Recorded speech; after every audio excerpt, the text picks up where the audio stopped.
Clay and curls, the Nubian cone hairstyles of the kingdom of Kushware. Clay meets the crown, you wake to the scratch of pottery on stone. The heat hasn't come yet. The morning air, heavy with Nile mist, creeps into the low clay dwellings of a Nubian village. You are seated on a woven reed mat, half awake, while your mother, her hands strong from years of this ritual, scoops a thick mixture from a carved gourd. It smells of ash, animal fat, and desert flowers crushed into oil. You know the routine. Your hair has already been sectioned into clean parts. Each strand has been scrubbed in river water using a fibrous root that foams when pounded. Now, the application begins. What is being applied to your scalp isn't just cosmetic. It's a cone of clay, mixed with oils and sometimes perfumed wax, placed atop the head and allowed to melt slowly over the course of a day. To outsiders, it might seem odd, but here, in the kingdom of Kush, particularly in Meru and Napata, these cones are more than just decoration. They are identity. Across Nubia, styles vary, but one tradition remains constant: the use of hardened clay to form protective cones and stylized crowns. These cones are molded onto the top of the head or incorporated into the hair through tight braids that hold them in place like anchors. The tradition predates writing in the region. Some archaeologists suggest the cones may have originated not just for ceremonial use, but as practical protection from sun and insects. The fat within the cone would melt gradually in the sun's heat, releasing fragrance and creating a soft, glossy coat that nourished the scalp while repelling biting pests. It's a soothing kind of science, but to understand it fully, we must go back to the kingdom of Kerma, to the earlier cultural expressions of the Nubian people before Egypt's southernmost borders even touched their lands. Kerma culture, flourishing around 2500 BCE, already demonstrated complex burial rites that included elaborate grooming, accessories, carved combs, hairpins, and beads buried with the deceased. Hair was preserved in some mummified remains, revealing early braiding and shaving techniques. In some tombs, the dead wore clay cones in their burial. This tells us one crucial thing: hair was not only a matter of style, but of status, ritual, and spiritual continuity. You run your fingers along your scalp now. The cone is solidifying. It will soon crack slightly, like ancient pottery left too long in the sun. This, too, is normal. It's part of the daily transformation. The older women say it protects more than just your head. It shields your spirit. As you sit still, you watch others preparing for the day. A neighbor is painting her daughter's cone with ochre-tinted claridish and thick like wet dust. Another is plaiting rows so tight they seem sculpted, not grown. The hair is not simply styled, it is built, layer by layer. Men also participate in this ritual, though their styles differ. Some keep close-shaven scalps with finely incised geometric lines, possibly signifying clan or trade. Others adopt short braids tied with leather thongs or beads, particularly during festivals, and among the elithos, connected to the royal court's hair, becomes theatrical. Plumes of twisted braids mimic the horns of cattle, symbols of divine strength. Cones rise higher, their contents richer, perfumed animal fats blended with blue lotus, resin, or even powdered gold. These are not the styles you wear for a trip to the river. These are styles for temples, for throne rooms, for afterlife paintings in royal tombs. You've seen them, those murals in the cliffside graves of Nubian queens and kings. Bold black hair shaped like crowns, or twisted upward in symmetrical horns. adorned with beads and rings, in the burial chamber of Queen Amonishakato, for example. Reliefs show her attendants with hair elaborately shaped and coiled, suggesting entire afternoons spent braiding and molding under careful hands. But the everyday styles, these, too, mattered. The villagers along the Nile wore what worked. Cornrows kept neat beneath linen scarves, bantu knots that cooled the scalp, senet ropes stiffened with palm sap, and always the consoft at first, but hardening as the sun rose, eventually flaking into your lap like dried earth. What fascinates archaeologists is that even the smallest fragments of clay found in household waste heaps can hint at hairstyle patterns. Mixed with tiny braid beads or burned comb tips, they form a record humble quiet of daily life. This is where the history lies, not just in palaces, but in discarded shards. We often forget that. Hair is one of the most immediate, tactile records of how people lived, how they felt about themselves, what they believed about their place in the world. And in Nubia, where hair was molded like pottery and worn like sculpture, the record is unusually vivid. But as the sun climbs higher, you notice the cone on your head begin to sweat. A little line of oil dribbles behind your ear. This is expected. It will soften your hair throughout the day. By evening, it will have left a faint scent, maybe of myrrh, or crushed herbs, or the smoky residue of burned goat fat, and tomorrow, the process will begin again. But one wonders, why? Has this tradition so vivid and tactile faded almost entirely from modern memory? What happened to the knowledge of these styles and the people who wore them, and how much of it remains buried beneath the sand? Clay and curls, the Nubian cone hairstyles of the kingdom of Kush braids. Beneath the sun, the midday sun hovers high above the thatched roofs of Nubian villages, casting short shadows and long, slow afternoons.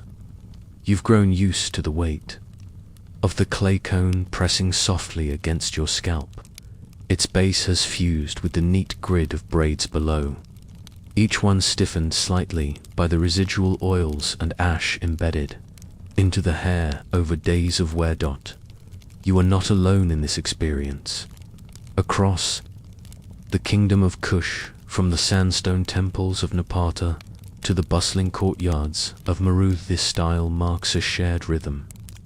A rhythm of hands twisting, molding, shaping. A rhythm of ritual. A rhythm of resilience. And beneath these hairstyles lies something even more fascinating. A network of cultural identity that travels with the hair itself. Hairstyles, in Nubia, were not only adornment but communication. The pattern of your braids might indicate your marital status, your age, or even your clan. Some lines traced along the scalp mimicked the paths of river tributaries. Others spiraled inward like the horns of a ram, a revered animal associated with the god Amen, whose worship the Nubians had long embraced and adapted to their own cosmology. But these were not idle symbols. To wear your hair in a certain way was to speak without speaking. You announced your belonging. You signaled your intention. You demonstrated your devotion not just to style, but to social function, to ancestry, to cosmic order. And nowhere was this more visible than in the royal court. Court stylists in Meru were not mere servants. They were trained artisans, skilled in complex braiding systems that often took days to complete. Inscriptions suggest some were elevated in status, housed within palace walls, and tasked with maintaining the regalia of queens and princesses. Queen Amanator, remembered for her temple constructions and military might, also left behind images of herself wearing towering braided constructions, possibly wigs blended with natural hair and woven extensions. Some braids appear capped with gold tubes or shell fragments, fastened so tightly that time has barely faded their shape in the murals. These aren't exaggerations of art. Archaeological digs in cemeteries like those at El Karoo and Gebel Barkal have uncovered hairpins of ivory, combs of wood and bone, even petrified cones still clinging to strands of hair after 2,000 years. Yet for every palace figure, there were thousands of ordinary Nubians whose hair also told stories. There were the field women, whose braids ran in narrow tracks that could be tucked beneath cloths during labor. The fishers of the Nile Delta, whose head wraps concealed thick plaits laced with fragrant oils to combat the mosquitoes. The potters and weavers, whose knots and braids were tied high to avoid dragging clay or wool through the strands. Hair was shaped by work as much as by culture, and while clay cones served ceremonial and practical roles, braids were often the true text of the Nubian scalp. The typical child would have begun with scalp cleansing rituals around age 4 or 5, when they could sit still long enough for the long combing sessions required. Elders sometimes sang through the process long rhythmic chants passed down, generations some of which are still remembered in fragments by rural descendants today. Hair care wasn't always gentle. Wooden combs were sharpened like rakes. Some styles demanded the application of hot ash to disinfect or straighten certain textures, and the clay, while cooling once hardened, could sting when first applied, especially to freshly cleaned scalps. Still, there was pride in enduring it, because these rituals were never just for beauty. They were training in cultural discipline. They were acts of resistance against the heat, the insects, and later the slow spread of foreign influences that tried to tame or erase such practices. When the Egyptians occupied parts of Nubia, especially during the New Kingdom period around 1550 BCE, they brought with them their own aesthetic values. Wigs became common. Egyptian-style shaven heads appeared on some Nubian nobles, and yet beneath the surface, the clay cones and tight braids survived. Why? Because they meant something deeper, something the conquerors couldn't smooth out or shave away. They meant home. And even as Nubian royalty adopted some Egyptian customs in tomb iconography, their hairstyles often remained distinct. A hybrid style evolved: braids shaped into lotus forms, cones blended with perfumed waxes, and headdresses adapted to cover Nubian-style knots rather than Egyptian boldness. Cultural adaptation was subtle, like the layering of braids, each twist added, but the base still firm, rooted in memory. That's what makes these hairstyles so enduring. Even when forgotten, they carried spiritual value too. Some clay mixtures were left on the head during offerings at temples or burial rites. The fat, infused with herbs, was thought to attract or repel spirits. Specific braiding patterns were sometimes reserved for funerary services. Mothers would rebraid a child's hair in silence the night before a funeral procession. Even hair that had been cut was not discarded lightly. It might be burned in a ritual pit, or placed with other sacred refuse to prevent bad fortune.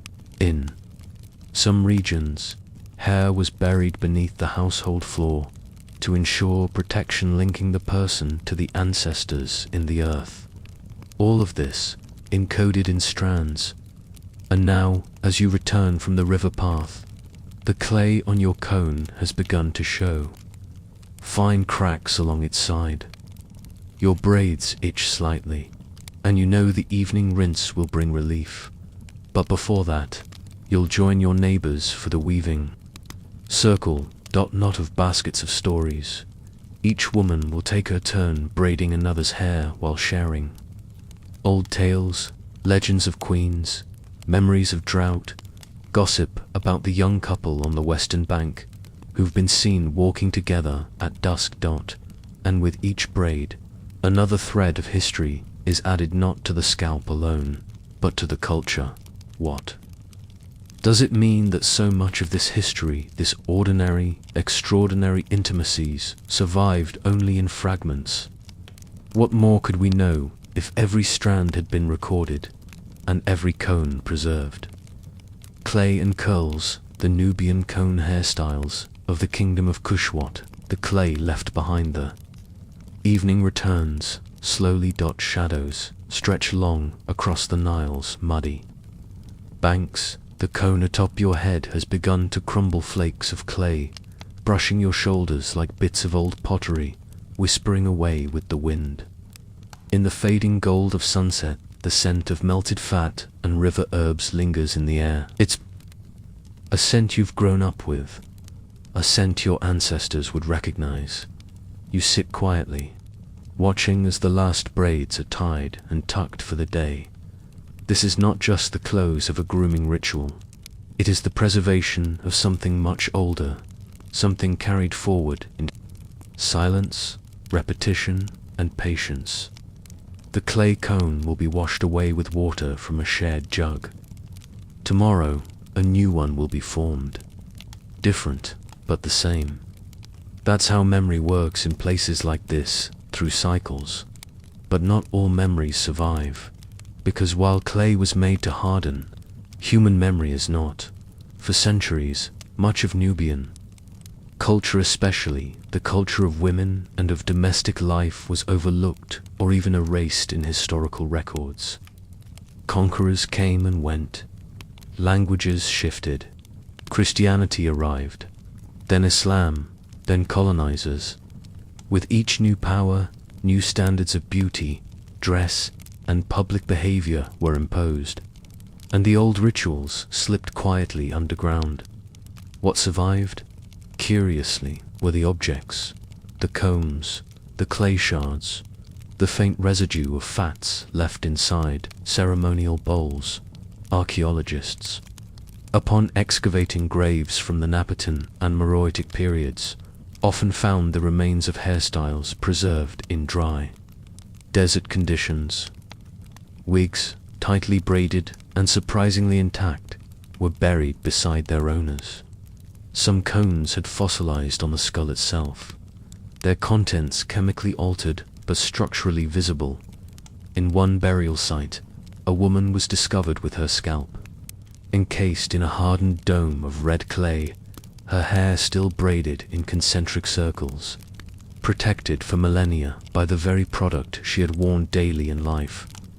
In another grave, a collection of combs was found, each with different tooth widths, suggesting they had different purposes, perhaps for detangling, parting, or smoothing clay-coated strands. These combs were not decorative. They bore deep grooves from years of use. These aren't the grand monuments of pharaohs. They are the monuments of care, and they tell us more about a society than any gold statue could. They show us how people related to one another, how they communicated beauty, status, and health, how they managed their time, how they soothed each other through touch and routine.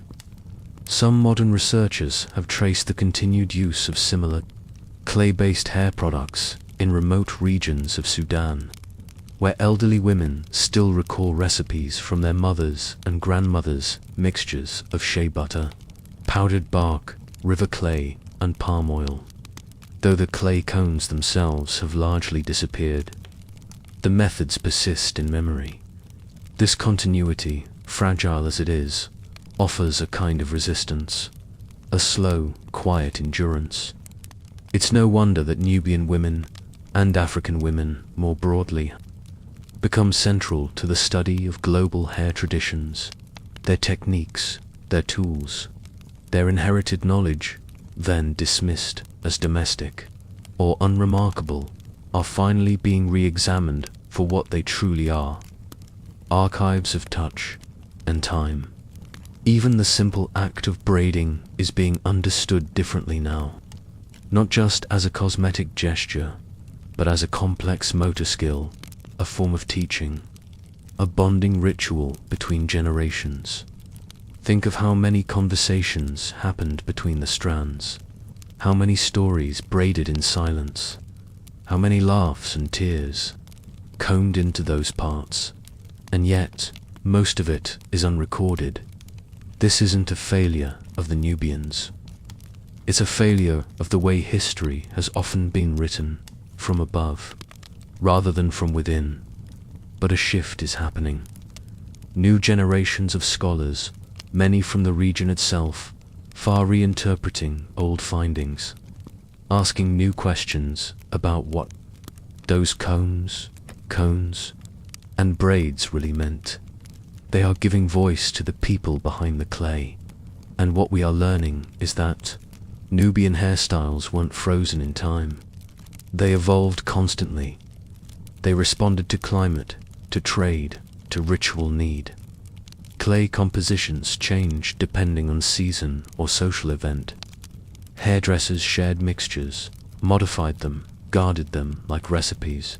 And while we may never know every style that passed from hand to hand, we are beginning to understand the principles behind them. Cleanliness, protection, symbolism, and care. These are not exotic notions. They are universal, but expressed in a uniquely Nubian language, one of touch, scent, shape, and texture. As the stars emerge over the black water of the Nile, you lie down with your head resting on a woven mat, your scalp now bared slightly where the cone once sat. It will be soothed by oil before sleep. Tomorrow, another style will begin. You think of the women before you, how many heads they shaped, how many days they worked silently in the shade, how many stories were told with no paper, no ink, no audience, only braids. And you wonder, in the future, when all clay has crumbled and every comb has broken, what fragments of this quiet art will remain? And will anyone still remember the language of hair? The braided crown, daily life of a Nubian royal hairdresser. At the feet of the throne, the sun rises early over the sandstone walls of Meru.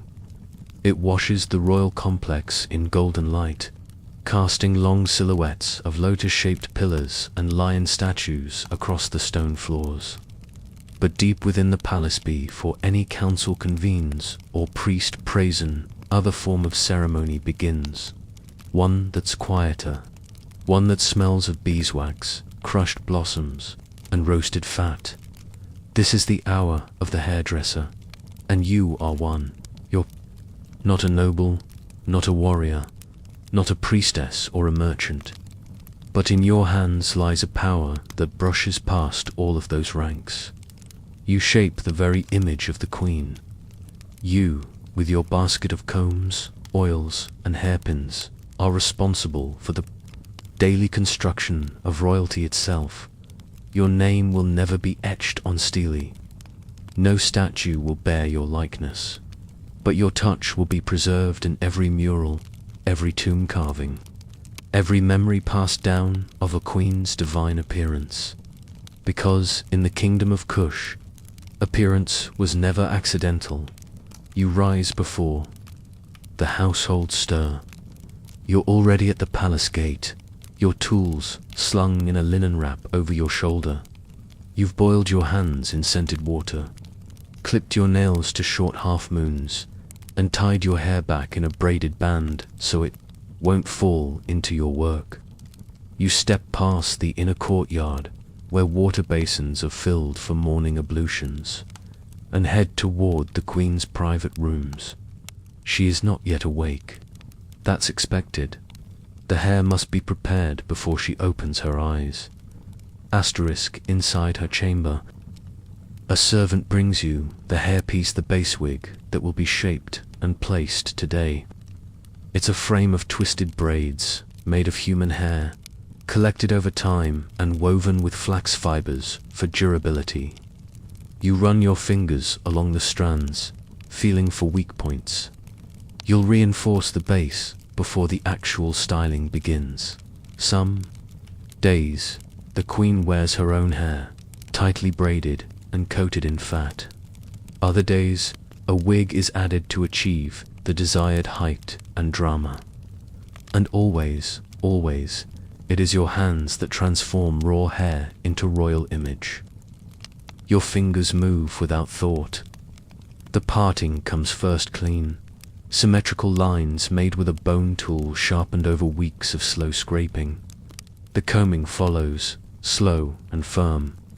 You work in downward pulls, never tugging.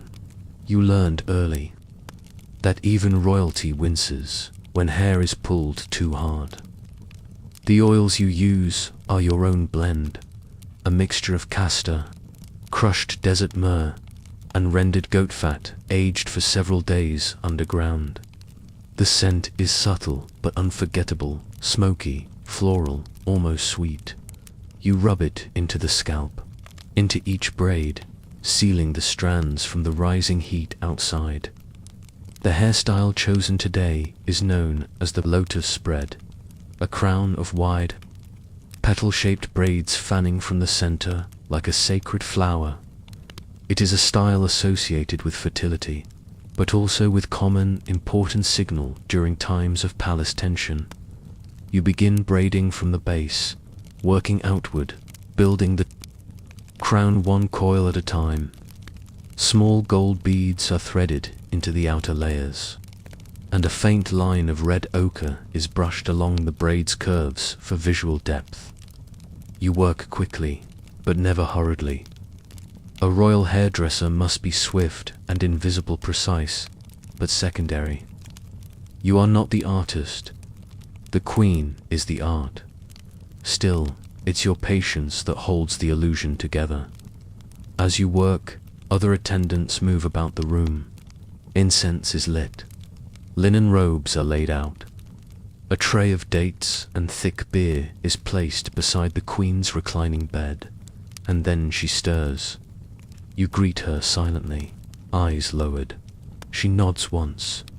It is enough to you continue braiding. What most don't understand what palace guards and foreign visitors and even high-ranking officials fail to notice is that the queen's hairstyle is often her first message of the day. Is she wearing the horned braid today? That signals a ritual offering at the temple, the river path style. A sign she's meeting with provincial leaders. A shaved dome beneath a netted cap. That means mourning, don't you know all of them? You've practiced them on river clay dolls as a child. Your mother taught you, hers taught her. No written scroll could capture what your fingers know, and in these hairstyles, diplomacy is woven. Today's style must be steady and calm. The court is uneasy. Egyptian envoys are visiting, and their sneering comments about Kushite fashion are still fresh in memory. The queen has chosen a style both elegant and unmistakably Nubian. Your braids will speak for her before she utters a word. You pause to inspect your work. Each strand gleams under the skylight. The scent of the oil is rising now, joining the incense. In a soft haze, the golden beads shimmer faintly, catching the light like drops of honey. You reach for the final toucher, thin comb made of hippopotamus ivory. It has a carved handle shaped like a lotus, its teeth worn slightly from use. You pass it lightly over the braids, settling any stray hairs, and then you step back. She rises, she surveys her reflection in a polished copper mirror. Her chin lifts slightly. You've done well without speaking. She gestures toward her attendants. The day can begin. You gather your tools. Wrap your fingers in a cloth soaked in cool water. Return the unused oil to its sealed jar. As you step out into the courtyard, the first light of mid-morning hits your face. You'll return tomorrow and the day after. For as long as queens rule, they will need crowns, and in Kush, those crowns are braided. But you wonder, what will happen to these rituals when foreign influence grows stronger, when the scribes stop recording the names of hairdressers altogether? The braided crown daily life of a Nubian royal hairdresser, the palace of quiet hands. You are back the next morning. Your fingers still sore from yesterday's braiding. The stiffness doesn't bother you. It's a familiar ache, like the mild throb of heels after a long walk down a dusty riverbank. In fact, you find it comforting. It means you've worked. It means your hands have shaped something others only see: the Queen's presence, the court's impression, the outer image of the inner kingdom. This morning is different. The Queen has called for a private style, a ceremonial braid known as the Shield of the Rain, used during closed meetings with religious leaders. It's a heavy, enclosed design, shaped close to the scalp with curved outer braids wound in a crescent, resembling a storm cloud. It's deeply traditional, almost ancient, and rarely seen outside Nubian religious ceremonies. But you know it. Well, your grandmother taught you the pattern during a long dry season when your family feared the cattle would starve. She said the braid was once worn by priestesses who danced in the temples of Gebelbarkal during the Festival of Rain. Its pattern mimicked the arc of the storm god's halotite, layered and coiled in repeating crescents. You pull the Queen's natural hair into sections and begin your work. Unlike the towering ceremonial cones, this style clings to the head. It requires intense focus. Each curve must mirror the other, and the parting lines must echo the symmetry of river reeds swaying in the wind. The hair must be moistened constantly to avoid breakage, and the oils used must not be too fragrant. It is a sacred style, not a seductive one. As you braid, your mind drifts. You remember the stories whispered by older stylists in the royal household. Stories of queens who wept while their hair was braided because they knew that style marked the end of their rule. Styles of exile, styles of mourning, styles that said goodbye before words could. Even hairstyles of betrayal existed. There was once a braid called the false twin, a mirrored braid pattern meant to trick the eye, used by a queen who feared assassination. Her double wore the same hairstyle to fool would-be attackers. The story ends darkly. One of them was killed. History doesn't remember which, but the braid that survives in whispered memory. You glance at the Queen. Her eyes are closed. She trusts you. That's part of your role. Trust. To touch a ruler's head is to be both invisible and vital. You must know when to speak and when to braid in silence. You must remember every pattern ever worn, yet never speak of them again. Your station is not without its tensions. There are jealousies among the staff. Other stylists who seek to curry favor, hoping for higher positions in the Queen's inner court. Some have come from Egyptian provinces, bringing with them foreign tools and styles, metal hair picks, perfumes too sharp for Nubian air, straightening, rods heated over open flames. They don't understand. The Queen allows some of these novelties to appear for diplomacy's sake. But when the doors close, when the river wind howls at dusk, she returns to you, to your hands, to the patterns your ancestors wove into your muscle memory. Outside the Queen's chamber, a visiting noble's wife waits with her attendants. She requests a modified Egyptian-Nubian hybrid, upper braids styled in the papyrus fountain of Thebes, but anchored in a traditional Kushite base of rose known as the mirror path. You know this style. You saw it once on a Nubian Egyptian bride whose wedding took place on the sandbanks of the Blue Nile. It took 4 stylists, 9 hours to complete. You will begin it after the Queen's hair is set. There is no lunch. You chew on dried tamarind, tucked into your cheek. You swig a few sips of cool water from a clay bottle wrapped in linen to keep it damp. The hours pass. Asterisk in the background. The sounds of diplomacy swirl like desert dust-raised voices, the shuffle of scrolls, the clink of bronze cups. You hear a high priest mention the temple offerings are delayed. A scribe announces the tax collectors from the east have failed to return. News, murmurs, tension. But here, within the space of braiding, time moves differently. Your fingers move. In rhythm, tighten, curve, fold. The queen opens her eyes once, briefly. Her gaze finds the mirror. She nods. The style is complete. You apply the final touch. A veil of soft linen dyed indigo, dusted lightly with powdered frankincense. It will shroud the style until the ceremony begins at nightfall. No one may see the completed braid until the proper hour. This is tradition. As you gather your combs and jars, your mind lingers on the rituals you've absorbed but never questioned. Who first designed these styles? Why were some braids reserved for water rituals and others for funerals?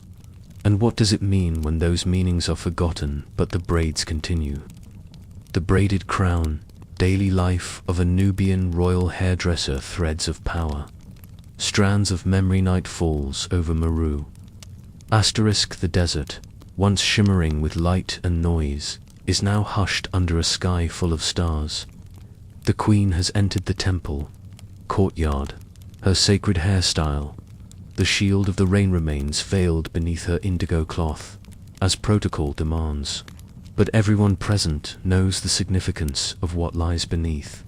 And you, hairdresser to the throne, stand in the shadows, watching quietly. You are not among the nobles. You are not listed among the clergy, but still you are present, because your hands have shaped something sacred, something invisible to most, yet impossible to ignore. The queen begins her procession. Incense fills the air, slow and spiraling.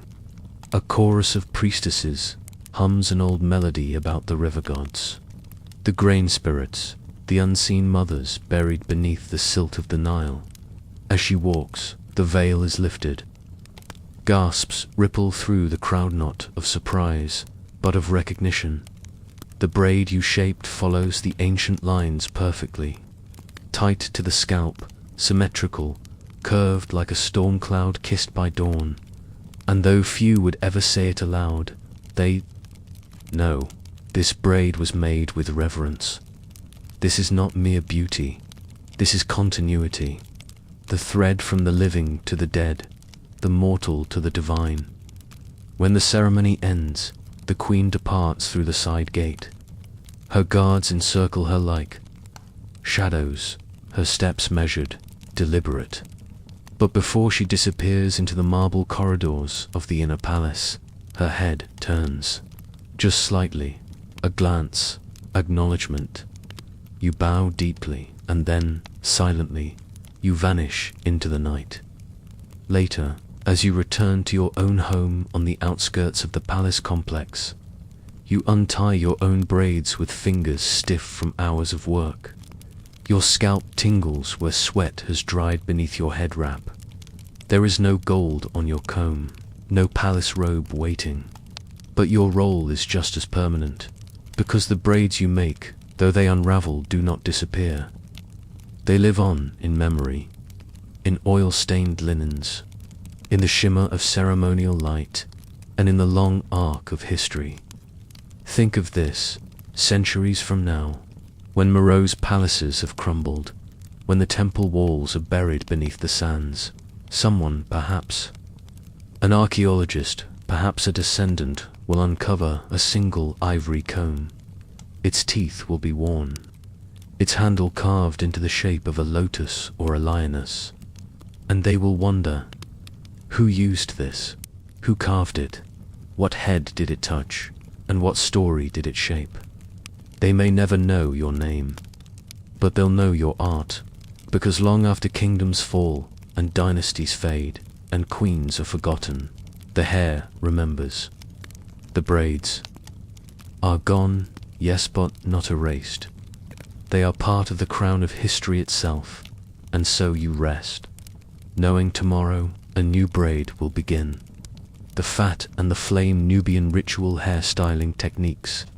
Mixture by firelight. The first thing you smell is the fat, rich, smoky, and faintly bitter. It clings to the inside of your nose long after you've stepped away from the fire pit. It's goat fat rendered slowly in a blackened clay bowl, stirred with a smooth reed stick, and thickened with crushed desert bark and yellow ash. You are not preparing food. You are preparing a hair mixture, a sacred one. It will not be sold. It will not be used for decoration or flirtation. This mixture will be applied to the heads of girls undergoing initiation in a Nubian village on the edge of the eastern desert. A place where water is scarce, wind is constant, and ritual is law. You sit cross-legged in the sand beside your mother and aunt, watching as they grind additional ingredients into the mixture. Dried fennel seeds for fragrance, powdered pumice to give it grip, a few drops of camel milk to cool the blend when applied to the skin. Nothing is written down. Everything is learned by hand, by repetition, by proximity to the older women who carry these recipes in their palms and fingertips. Once a traveler from the north came and asked why Nubian women smeared fat into their hair. "Doesn't it melt?" he asked. "Doesn't it smell?" He didn't understand. In a place where the sun is fierce and sand blows like needles, the fat is not vanity, is armor. The styling of hair with fat and fire is not merely cosmetic. It is practical, and more than that, it is ceremonial, a way to link body and spirit, to prepare the mind by preparing the scalp. You are preparing the batch because tonight the ritual begins. It is the eve of the braiding. Initiation requires several days. The first day is cleansing, both physical and symbolic. Young girls are taken to the river at dawn. They scrub with palm husks and river stones. They fast for most of the day. Their heads are shaved except for a central tuft. The second day, today, is the fat application. The clay fire pit has been smoking since morning. The mixture, once it cools, will become thick and sticky, almost like wax. When it is ready, it will be scooped with fingers and pressed into the scalp in concentric circles, each one layered with intention. Some say it protects against evil spirits. Others say it opens the mind for the teachings to come. In truth, it does both and more. The warmth of the fat relaxes the scalp, softens the hair roots, and provides a perfect foundation for the braids that will be formed tomorrow. But there is something deeper happening too, as the fat is applied. A chant is sung slow and low, with phrases drawn from ancestral prayers. Let her thoughts be steady like the sun.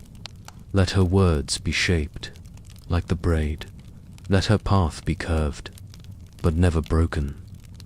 You've heard this chant every year since you were small. You know its rhythm, its timing. You've seen how even the elders sing it with closed eyes, their hands moving automatically, as though the braid itself was guiding them. The application can take hours. Each girl kneels before the matron of the ceremony, head bowed, eyes closed. Her scalp is massaged until the fat seeps into the roots, and her forehead glistens with the mixture. Then she's sent to the tent, where she must not touch her head or speak until dawn. The silence is part of the preparation. Tomorrow, the braiding begins, but today is about remembering. The elder women sit around the fire and speak in slow circles, stories of their first braid, of the old mixtures their grandmothers used, of the mistakes they made and the braids that unraveled too early. Laughter, sometimes. Tears, too. It's allowed. There is something gentle in this form of memory. It is not taught in schools. It is not celebrated in books. But it is passed on just the same. You stir the mixture once more, feeling the slight resistance as the fat cools. It's nearly ready. Outside, the wind has died down. The stars begin to gather above like beads scattered on velvet. You carry the bowl to the tent inside. The girls wait. Their heads are bare, their eyes wide with anticipation and a bit of fear. You kneel behind the first scoop, press, spread, spread, spread, spread. Your hands move with care, as your mothers once did, and your grandmothers before her. The scent rises smoky, herbal, warm. The girl exhales, and somewhere deep in the quiet, you wonder how many of these braiding mixtures were lost.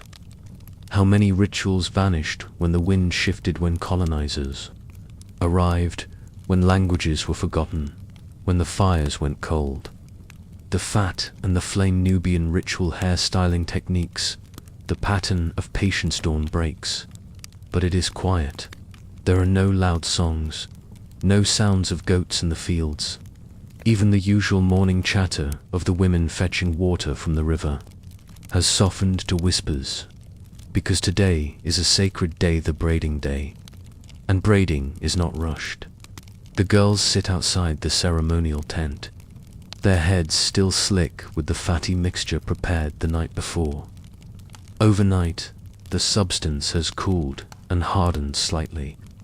It forms a sheen over their scalps, catching the early morning light like the surface of oiled pottery. You are ready, so are your mother and aunt, and 2 other women who've come from the neighboring settlement just across the ridge. Each of you takes 1 girl. Each of you will stay with that girl all day. This is not an assembly line. It is a partnership. The first task is softening the scalp. Warm cloths soaked in lightly. Salted water are pressed against each girl's head. This reactivates the fat, making it pliable. It also soothes the tension that comes with anticipation. Then the parting begins. The parting tool is not made of metal. It's a polished thorn from a desert acacia, smoothed over time and oiled with palm kernel. You run it gently across the scalp, dividing the hair into even rows. Each line follows a sacred geometry, some straight, others curved like the crescent of a moon, or the path of the river through the valley. These are not random designs. They tell stories. One braid pattern is called the cow's track, used in families who herd long-horned cattle. Another is the crocodile's jaw, favored by women descended from river warriors. There's also the lotus net, worn by girls whose mothers were temple dancers. The net symbolizing discipline and grace. Your chosen girl, her name is Lalawil, where the night steps. It is an old pattern, rarely seen outside ceremonies. It requires 47 individual braids, each woven diagonally from the back of the head to the crown, where they meet in a tightly coiled spiral. The pattern mimics the stars of a constellation visible during the rains, a constellation said, to guide travelers walking at night. As you braid, Lala says nothing. Her eyes stay focused on the dust before her. This silence is not forced, it is reverent. In Nubian culture, silence is a mark of endurance, and braiding is not always comfortable. Your fingers pull firmly, not to cause pain, but to create strength. A loose braid won't last. It frays too soon. Tells others the wearer did not finish her ritual properly. And so the tension becomes part of the story. As the hours pass, the scent of the oil mixture softens. Bees buzz lazily in the warm air. A bowl of water is passed around, followed by dates and flatbread. The braiders do not eat until their girls have been completed.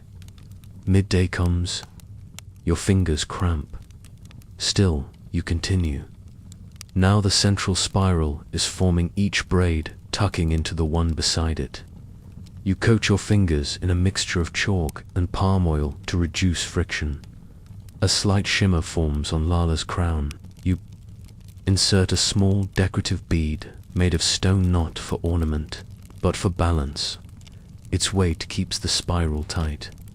There are no mirrors in the village. Lala cannot see her braid, but she trusts you.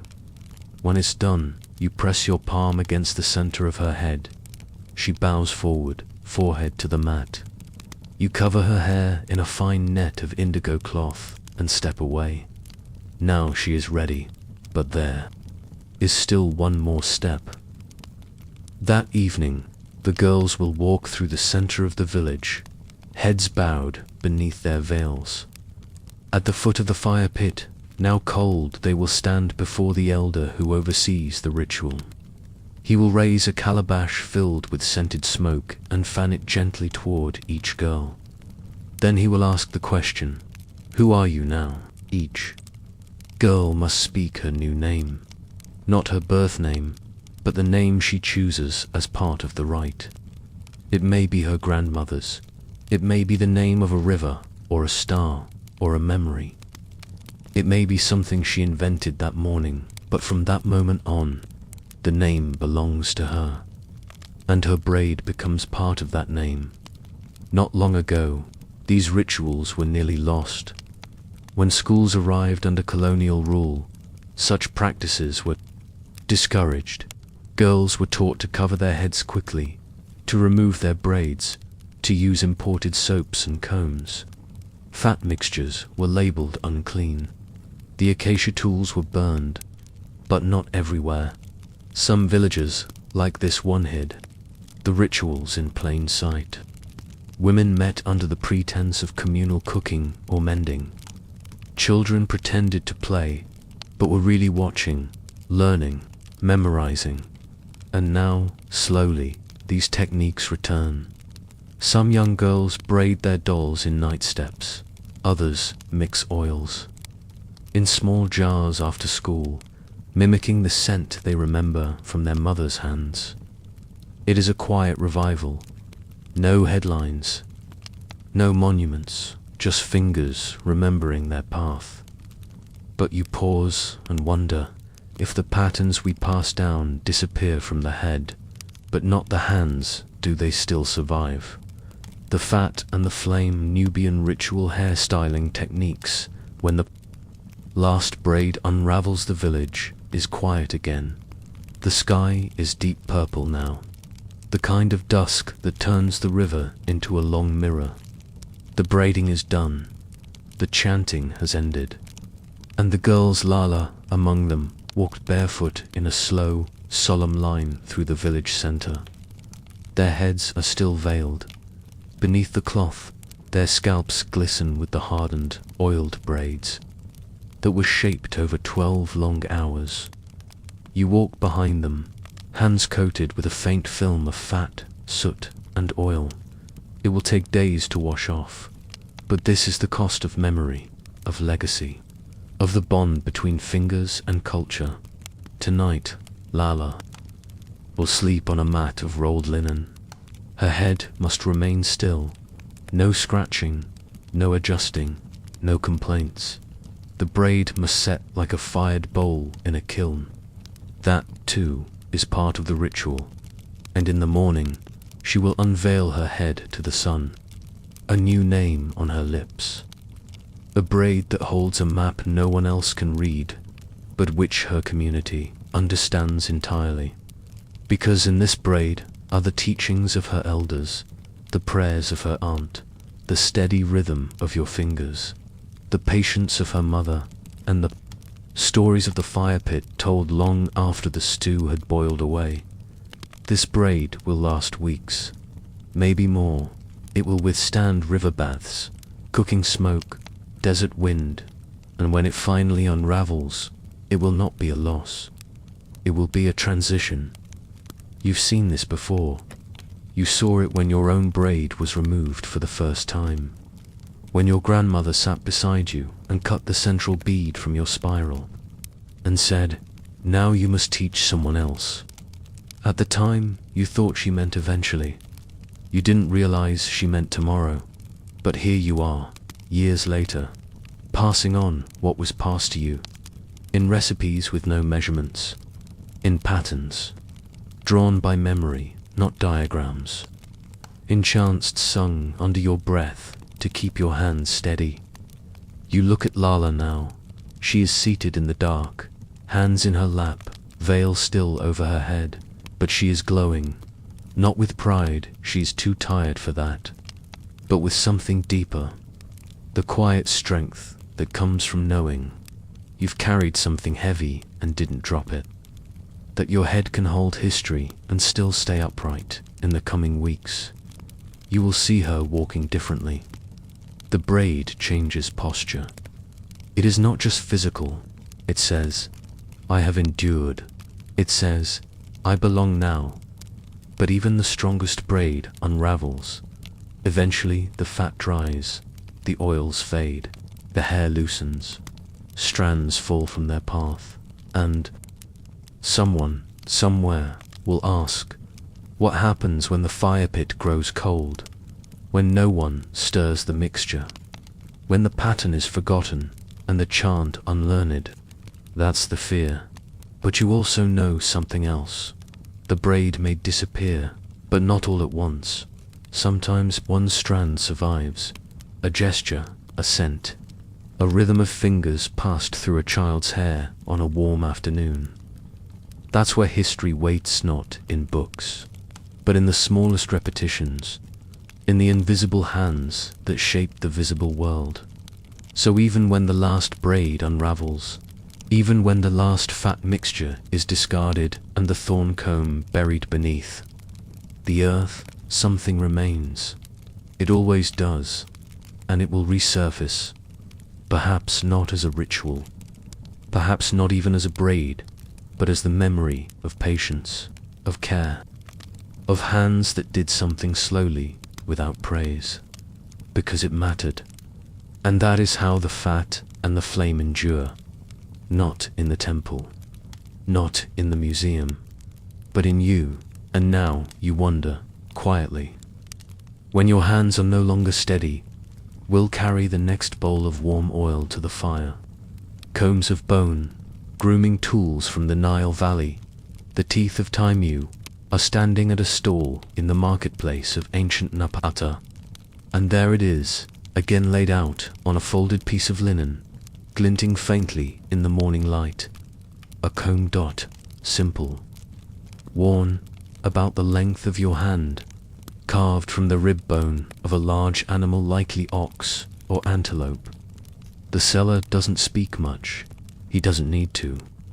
The women passing by know exactly what it is, and more importantly, what it means.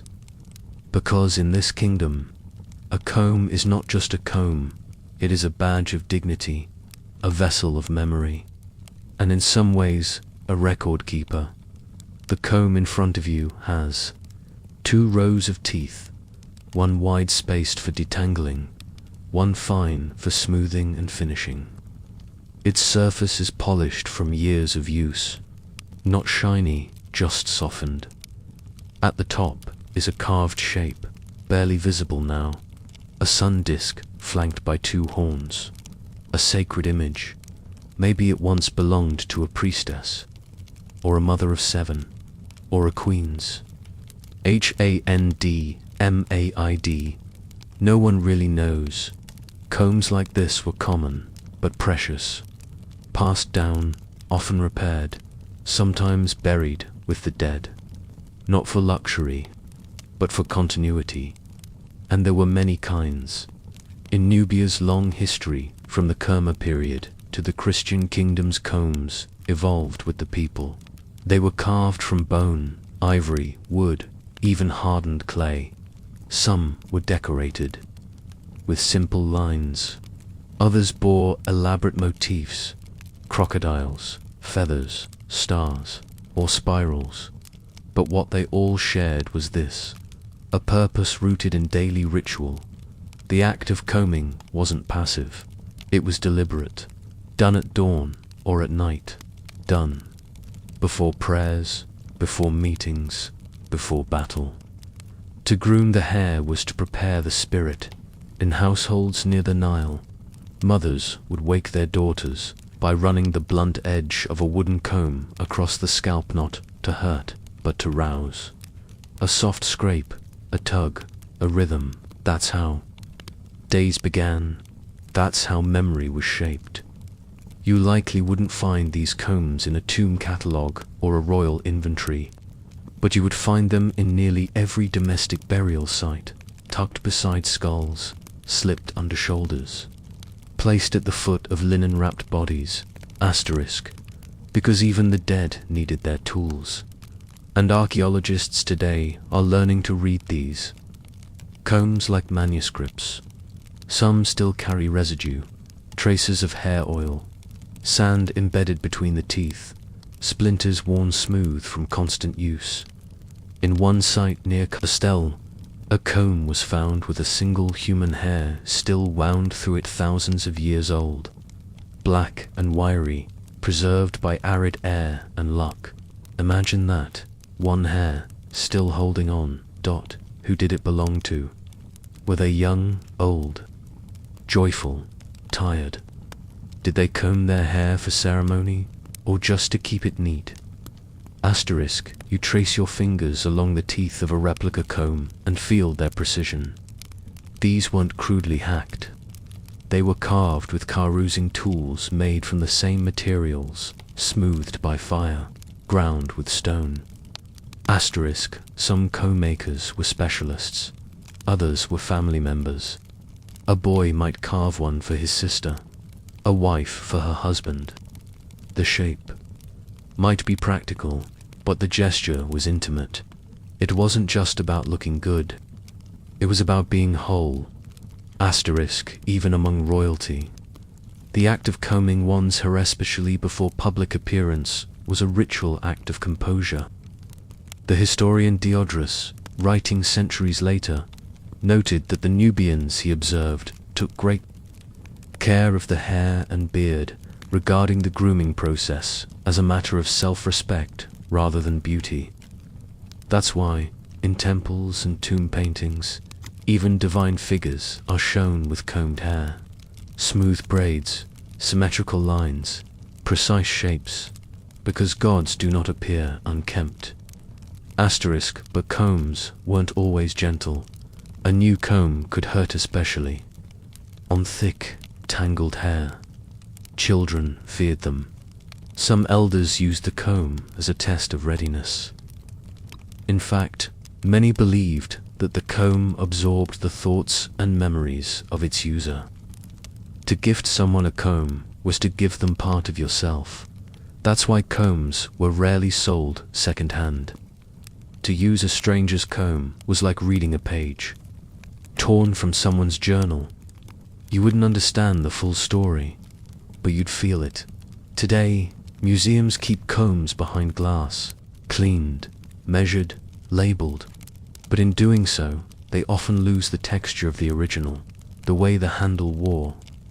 Down in the middle from a thumb pressing in the same place each morning, the way oil darkened the edge, the way a single tooth was always slightly bent.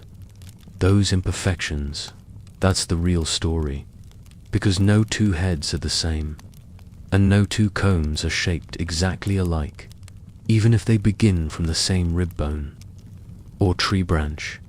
Each one adapts slightly to its user. The angle changes, the pressure shifts, and in that subtle dance, a relationship is formed. So you look again at the comb in the stall, and you wonder if a comb carries the traces of every strand it touches. What else does it remember that history has forgotten? Combs of bone, grooming tools from the Nile Valley, the carver's table in the shaded corner of a Nubian village workshop. Far from the palaces and temples that line the Nile, a man sharpens a sliver of bone against a piece of river rock. This is not a scene etched on temple walls. There are no gold amulets here, no triumphant kings or majestic lion hunts, just shavings of ivory, the smell of goat hide, and the dry rasp of blade on bone. You are in the presence of a carver, not a sculptor of statues, not a crafter of jewelry, but a maker of combs. The tools are modest: a reed knife, a bone awl, an obsidian flake for engraving. The raw materials come from animals already used for food, sacrifice, or clothing. Nothing is wasted. The rib of an ox, the femur of a gazelle, even the scapula of a goat each holds the potential to become a comb. Today's piece will be a double-sided design: coarse teeth on one side for untangling, fine teeth on the other for smoothing it. Must be done right, because this comb is not going to market. It is for the daughter of a midwife, a gift for her initiation into womanhood. Her hair will be braided for the first time using only this comb. It will be kept in a clay pot by her bed, and one day, perhaps, it will be placed beside her in death. The carver leans closer. He does not rush. Each tooth is measured by eye, not ruler. There is no standard, only experience. The first cut is shallow, just a notch, then a deeper groove, then another. He works from one edge inward, listening for the grain of the bone, feeling its response under pressure. A bone too dry will crack. A tooth too close to the next will snap off. There is no glue here, no second chances. The teeth must be even, not just in width, but in tension. They must slide through thick hair without breaking, but not so dull as to be useless. Too sharp and they tear the scalp, too thick and they snag. There's an old saying in the Carver's Guild: a good comb sings, a bad one stutters. When the teeth are shaped, the handle is smoothed with river clay, pressed in spirals using a reed stamp, then set to dry in the sun. Some combs are left plain.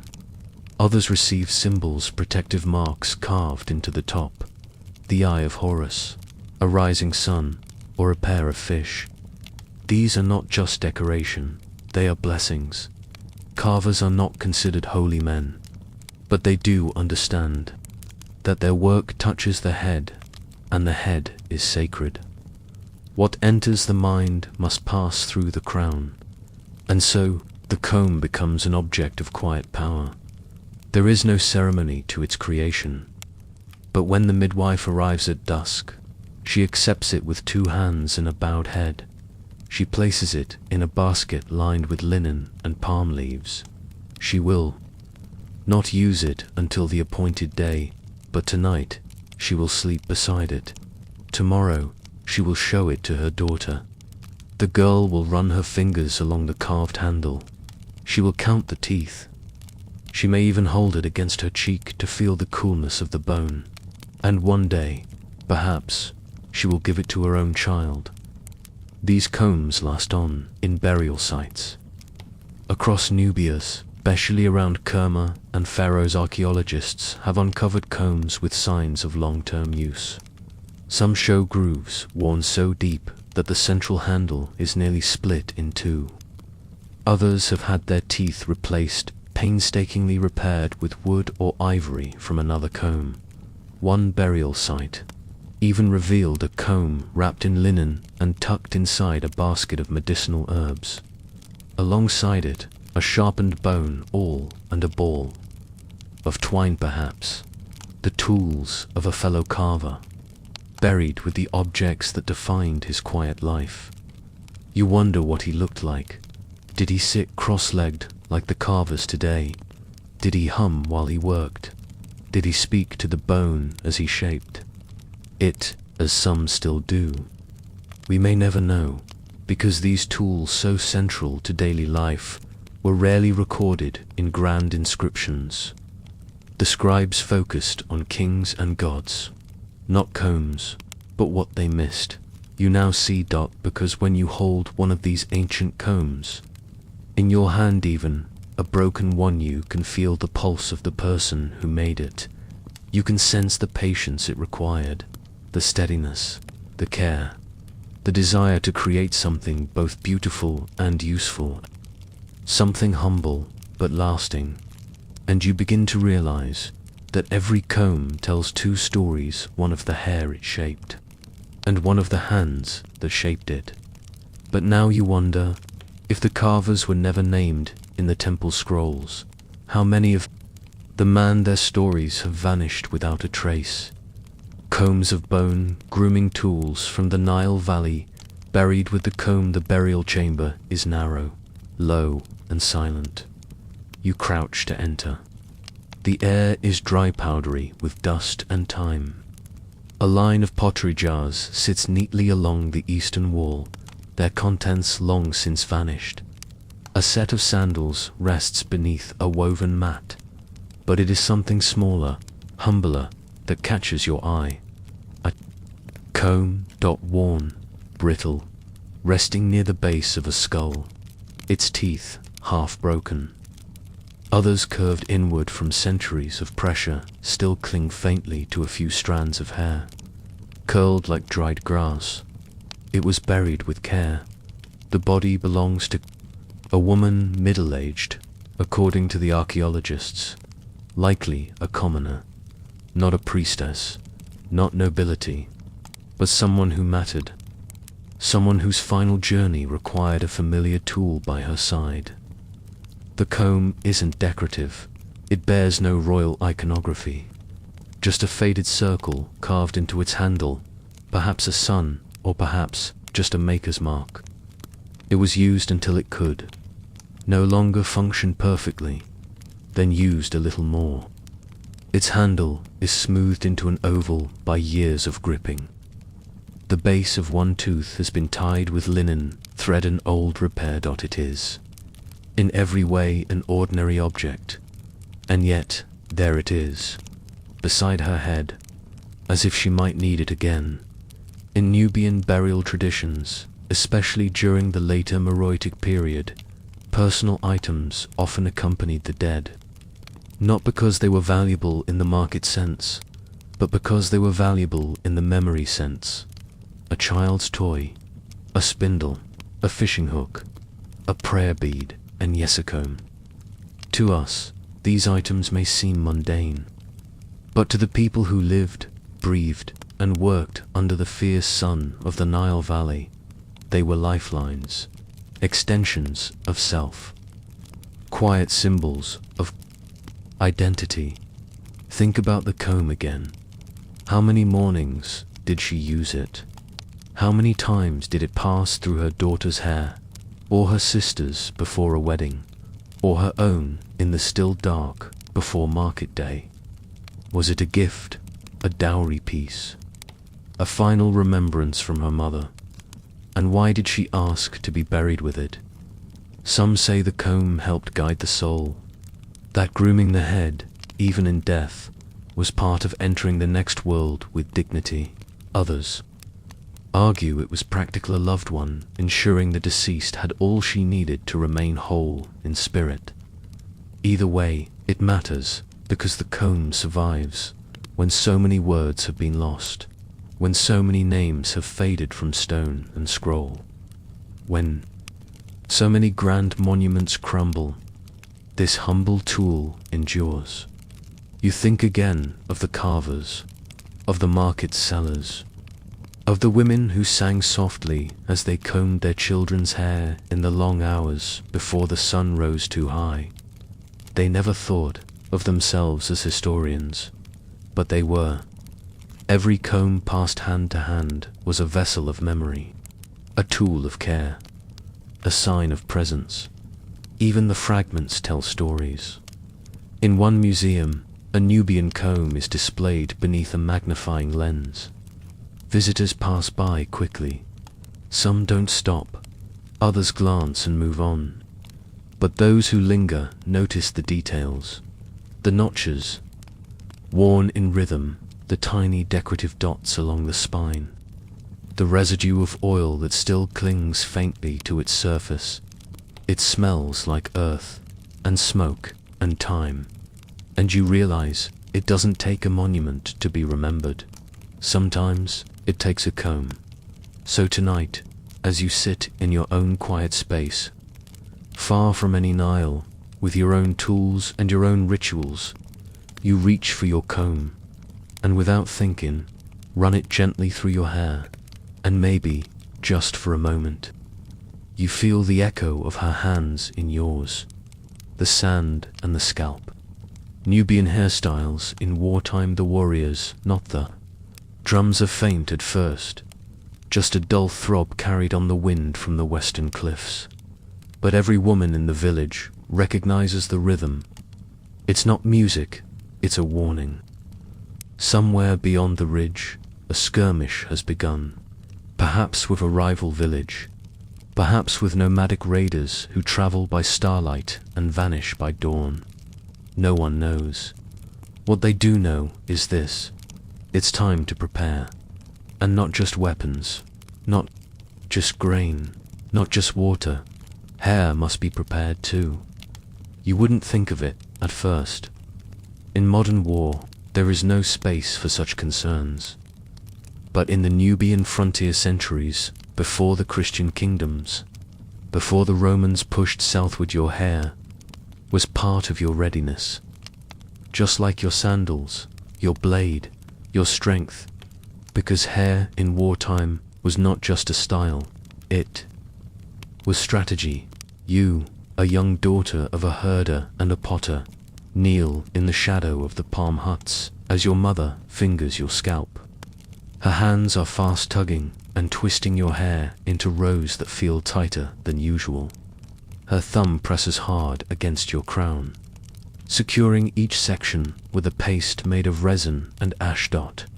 No clay cone today. This is not a day for softness. This is a warrior's knot, a thick coiled braid tucked behind the ear and tied with a leather strip. It won't snag. It won't loosen in a fight. If it's pulled, it pulls back. This knot has been worn for generations, passed from mother to daughter, from village to village, shaped by the wind, the sand, the smoke of conflict. And it does more than stay in place. Speaks, it tells others. I am ready. Along the eastern dunes, similar knots appear, sometimes adorned with shells, other times dyed with ochre. Among the warriors of Kush, braids were often packed with mud and hardened into ridges to create natural helmets, resisting both the sun and the blade. Historians speak often of the weapons of the Nubians, of their archery, their shields, their chariots, but they rarely mention this, that the head was also armored, and not with bronze, with hair braided, bound, reinforced with earth and fat and willpower. Even the men wore distinct styles, thick twists coiled over the nape, tight braids bound into ropes down the spine, shaven lines shaped into curved marks of clan or rank. There were entire braiding systems designed just for those who would ride into the hills and return, hopefully whole. But not every style was for the battlefield. Some were for after. There were the morning braids, loose, uneven, tied in threes, worn by women whose brothers had not returned. Their edges were left untrimmed, deliberately ragged, a signal to others not to ask questions. There were braids of victory, too, often exaggerated in length, padded with goat hair or reeds, painted with black soot to reflect the moonlight in nighttime dances. These were ceremonial, rare, only worn when bloodshed had ended. But before all that, in the thick of anticipation, there was this, the quiet braiding before the drums grew louder. Your mother finishes, you're not. It's heavier than you expected. but secure. She pats your cheek, mutters a word, half a blessing, half a warning, and moves on to braid your cousin's hair around you. A dozen heads are being prepared. It's not just about neatness. Hair, in wartime, must not obscure the eyes, must not fall into the mouth, must not give the enemy something to grab. But more than anything, it must tell the truth, that you belong to this place, this people, this moment. You think back to old stories, stories of the women who fought beside the queens. Amonarinas, the one-eyed ruler of Kush, who led armies against Roman expansion. Legends say her hair was bound so tightly before battle that it never moved, even in wind. Her style, lost to time, but some say it was the triple crown, not 3 buns, at the back of the head, each symbolizing land, water, and spirit. True or not, the idea remains. The braid is a message. And now, as the sun crests over the cliffs, the wind shifts, the drums are closer. You stand, your scalp tingles where the resin is drying. Your head feels firm, focused, ready. You do not carry a sword. You are not a general, but you carry the knowledge passed through fingers older than memory, and with your hair, you wear your history. But then a question settles in your chest. If braids were once as common in battle as bows and blades, why did they vanish from the story of war? The sand and the scalp, Nubian hairstyles in wartime, braiding for the march. The dust rises in columns. You walk in a long line behind the others, your cousin just ahead of you, your aunt to the left. No one speaks. The sky is too heavy, the heat too still. But overhead, the vultures circle lazily, watching, as they always do. You can feel the sweat collecting under your warriors, not. The braid holds firm.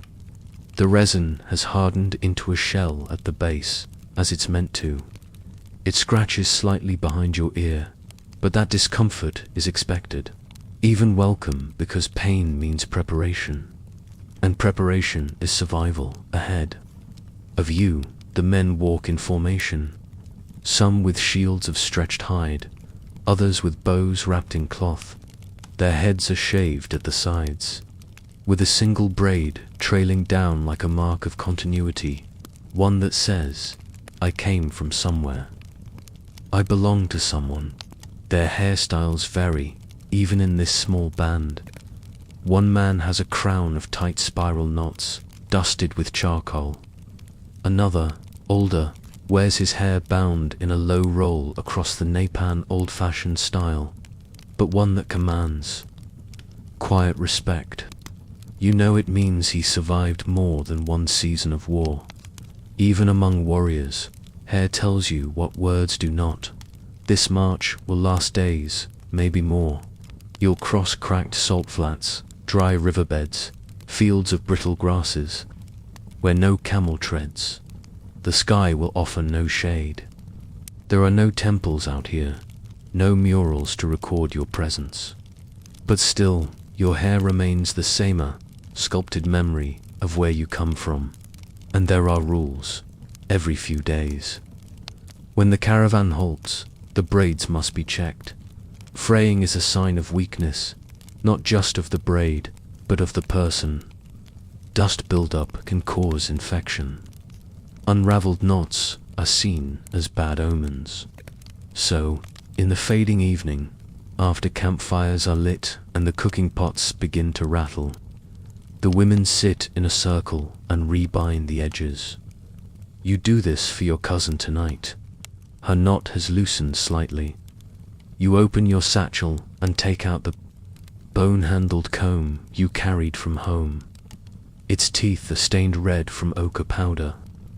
You part her hair in silence, coat your fingers in oil mixed with resin and ash, and twist it back into place, the same way your mother did for you.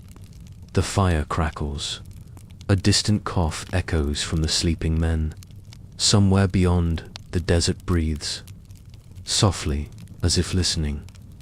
You remember the stories your grandmother told, of braiding her son's hair before he marched south to guard the gold mines, of how she bound it tightly, then rubbed her palms with dust and pressed them against his scalp.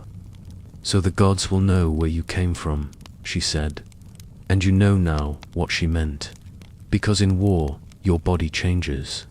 It breaks, reshapes, becomes foreign to you. Hunger makes your hands sharp.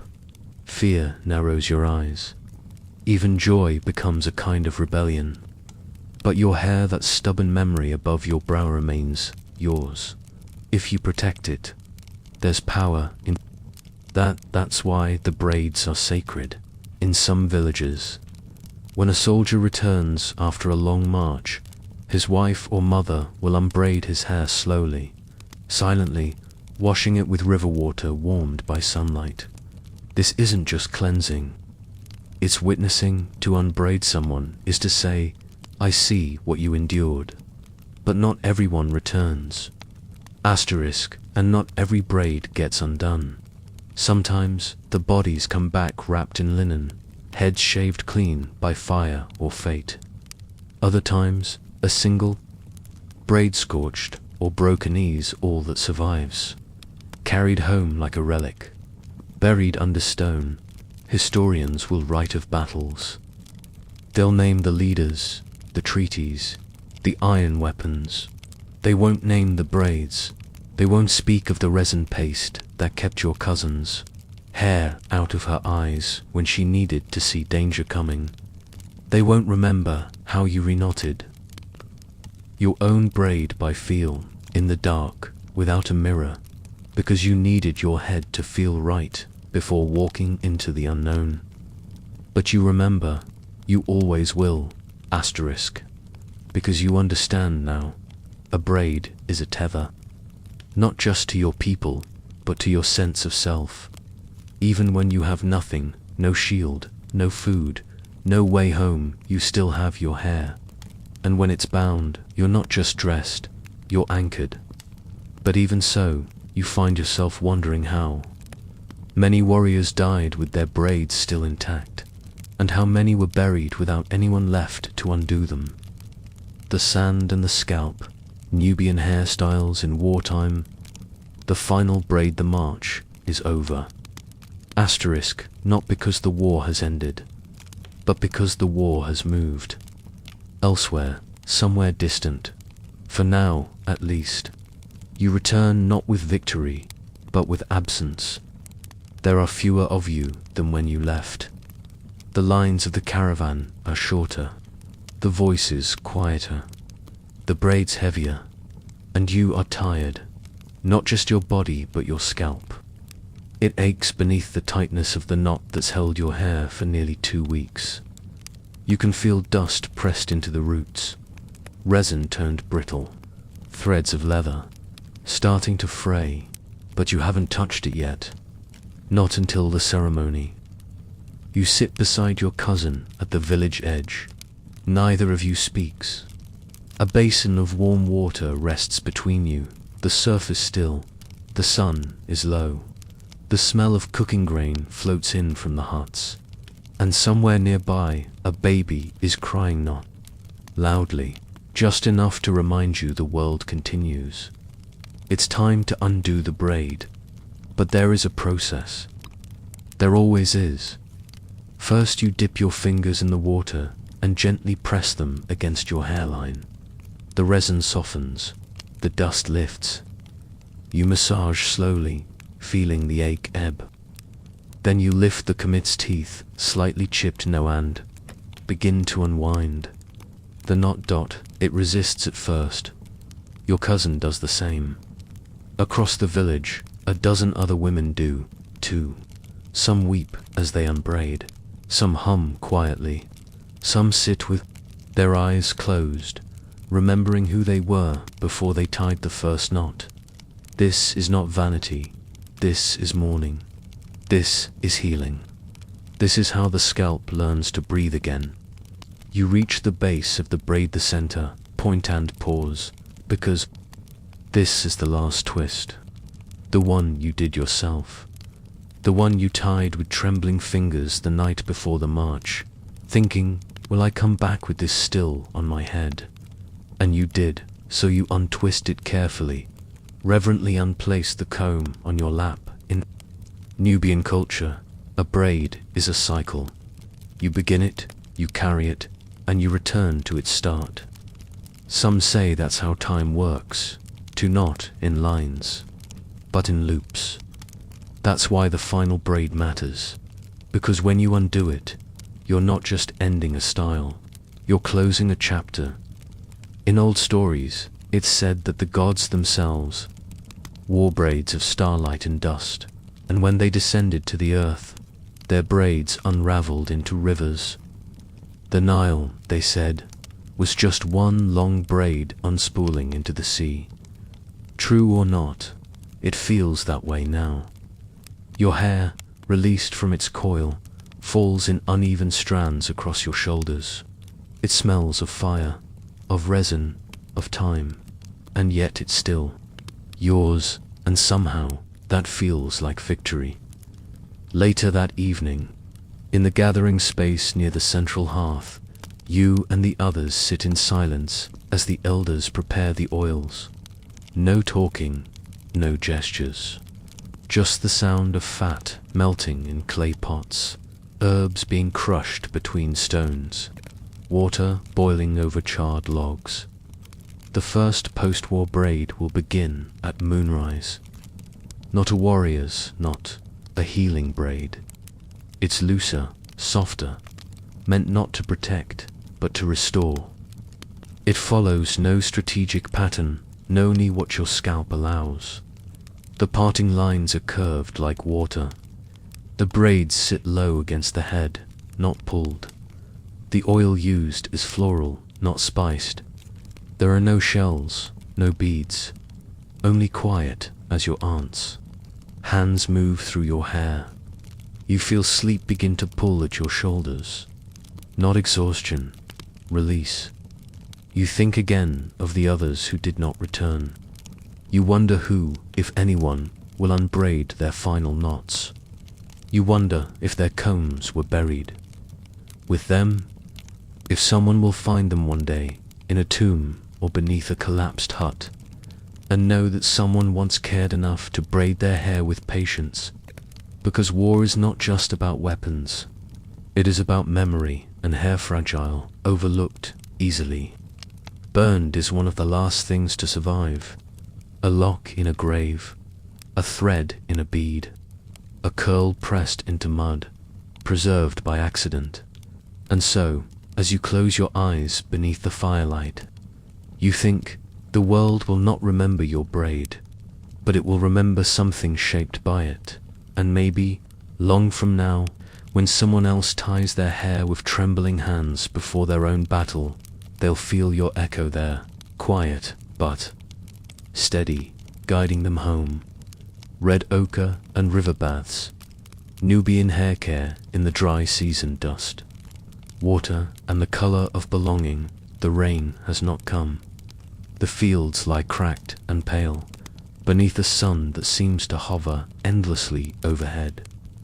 The air carries no breeze only, the distant braying of thirsty goats, and the dry rattle of palm fronds brushing against each other like bones.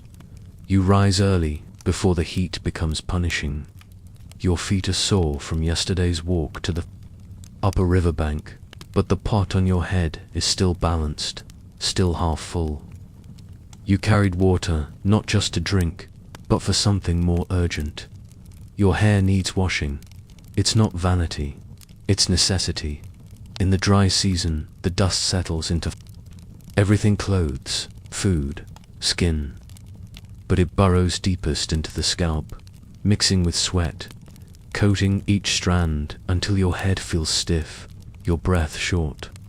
You've seen elders fall ill from neglecting hair care during this time. Fevers, scalp infections, headaches that linger for days. And so today, like your mother before you and her mother before her, you make the journey to the river for a proper wash. But it's not just water you'll use. You carry a folded cloth of crushed red ochre groundstone pigment that stains the fingers, leaves a trail of rusty powder behind wherever it travels. In your community, red ochre is sacred. Not because it's rare, but because it protects. Ochre is rubbed into the skin to shield it from insects. It's used in burial to purify the body. It's painted on ceremonial walls to signify life, rebirth, resistance, and in your hair. It is medicine. And memory. You sit now beneath the low acacia tree near the river bend, dipping a gourd into the basin of water you hauled up at dawn. A fine layer of red dust has already settled on your shoulders from the walk. But it doesn't matter, you'll scrub it all away. First, the rinse. You tip the gourd slowly, letting the water trickle through your hair. You work your fingers gently, through the roots, not too rough, just enough to soften what the wind has hardened. The water is warm from the walk warmed by the sun, but still precious. Every drop matters. Next comes the clay soap. It isn't soap in the modern sense. No lather, no perfume, just a paste made from local riverbed clay, mixed with crushed herbs and left to dry in the sun. You scoop some into your hand, mash it with a little water, and begin to rub it through your scalp in circles. It smells of eucalyptus, of earth, of something clean in a way nothing else in the dry season can be. The women around you, friends, cousins, aunties, do the same. The river bend has become a quiet ritual space. No one speaks loudly. Everyone understands the importance of what's happening, because hair isn't just hair here. It's a map of health. When the clay has done its work, you rinse it away, watching the brown-red mixture swell down into the grass, joining the roots of the old acacia like an offering. And now, the ochre. You unwrap the cloth. Asterisk inside the powder gleams crimson in the morning light. You take a pinch and mix it with oil, goat fat this time, because the sesame oil is running low. The mixture forms a soft paste, earthy and oily. You part your damp hair and begin to apply it, starting from the back, working forward. Your fingers are careful. The ochre must be even but not heavy. Too much and it flakes. Too little and it fades too quickly. The color seeps into your scalp, your strands, your fingertips. It marks you, not just as someone who took care of herself, but as someone rooted in this land. The red tells others, she is from here. She knows the dry season. She knows what to do. In the markets of Meru, merchants sometimes mocked the red-stained braids of women from the outer villages, called it dirty, primitive. But then again, those same merchants wrapped their heads in dyed cloth to shield from the sun, ever realizing the ochre does the same. More naturally, more deeply. It's not fashion, it's science. It's survival, and it's old. Very old. Traces of red ochre have been found in burial sites across the Nubian desert. Sometimes dusted on skulls, sometimes packed into braided wigs that have long since turned brittle. In one grave near Sai Island, archaeologists found a small bowl of ochre still sealed with beeswax, intended, they believe, for the afterlife, because even in death, the hair must be treated. You finish applying the paste. Your head feels warm, now radiating under the oil and pigment. The women begin to wrap their hair in cloth to set the treatment. Some braid while waiting, others nap in the shade. You just sit still. The breeze has returned just faintly. The branches above rustle. A bird calls out over the river. And you think, asterisk, when people write about history. They mention the tools, the temples, the kings. But who will remember the hair washed in the dry season?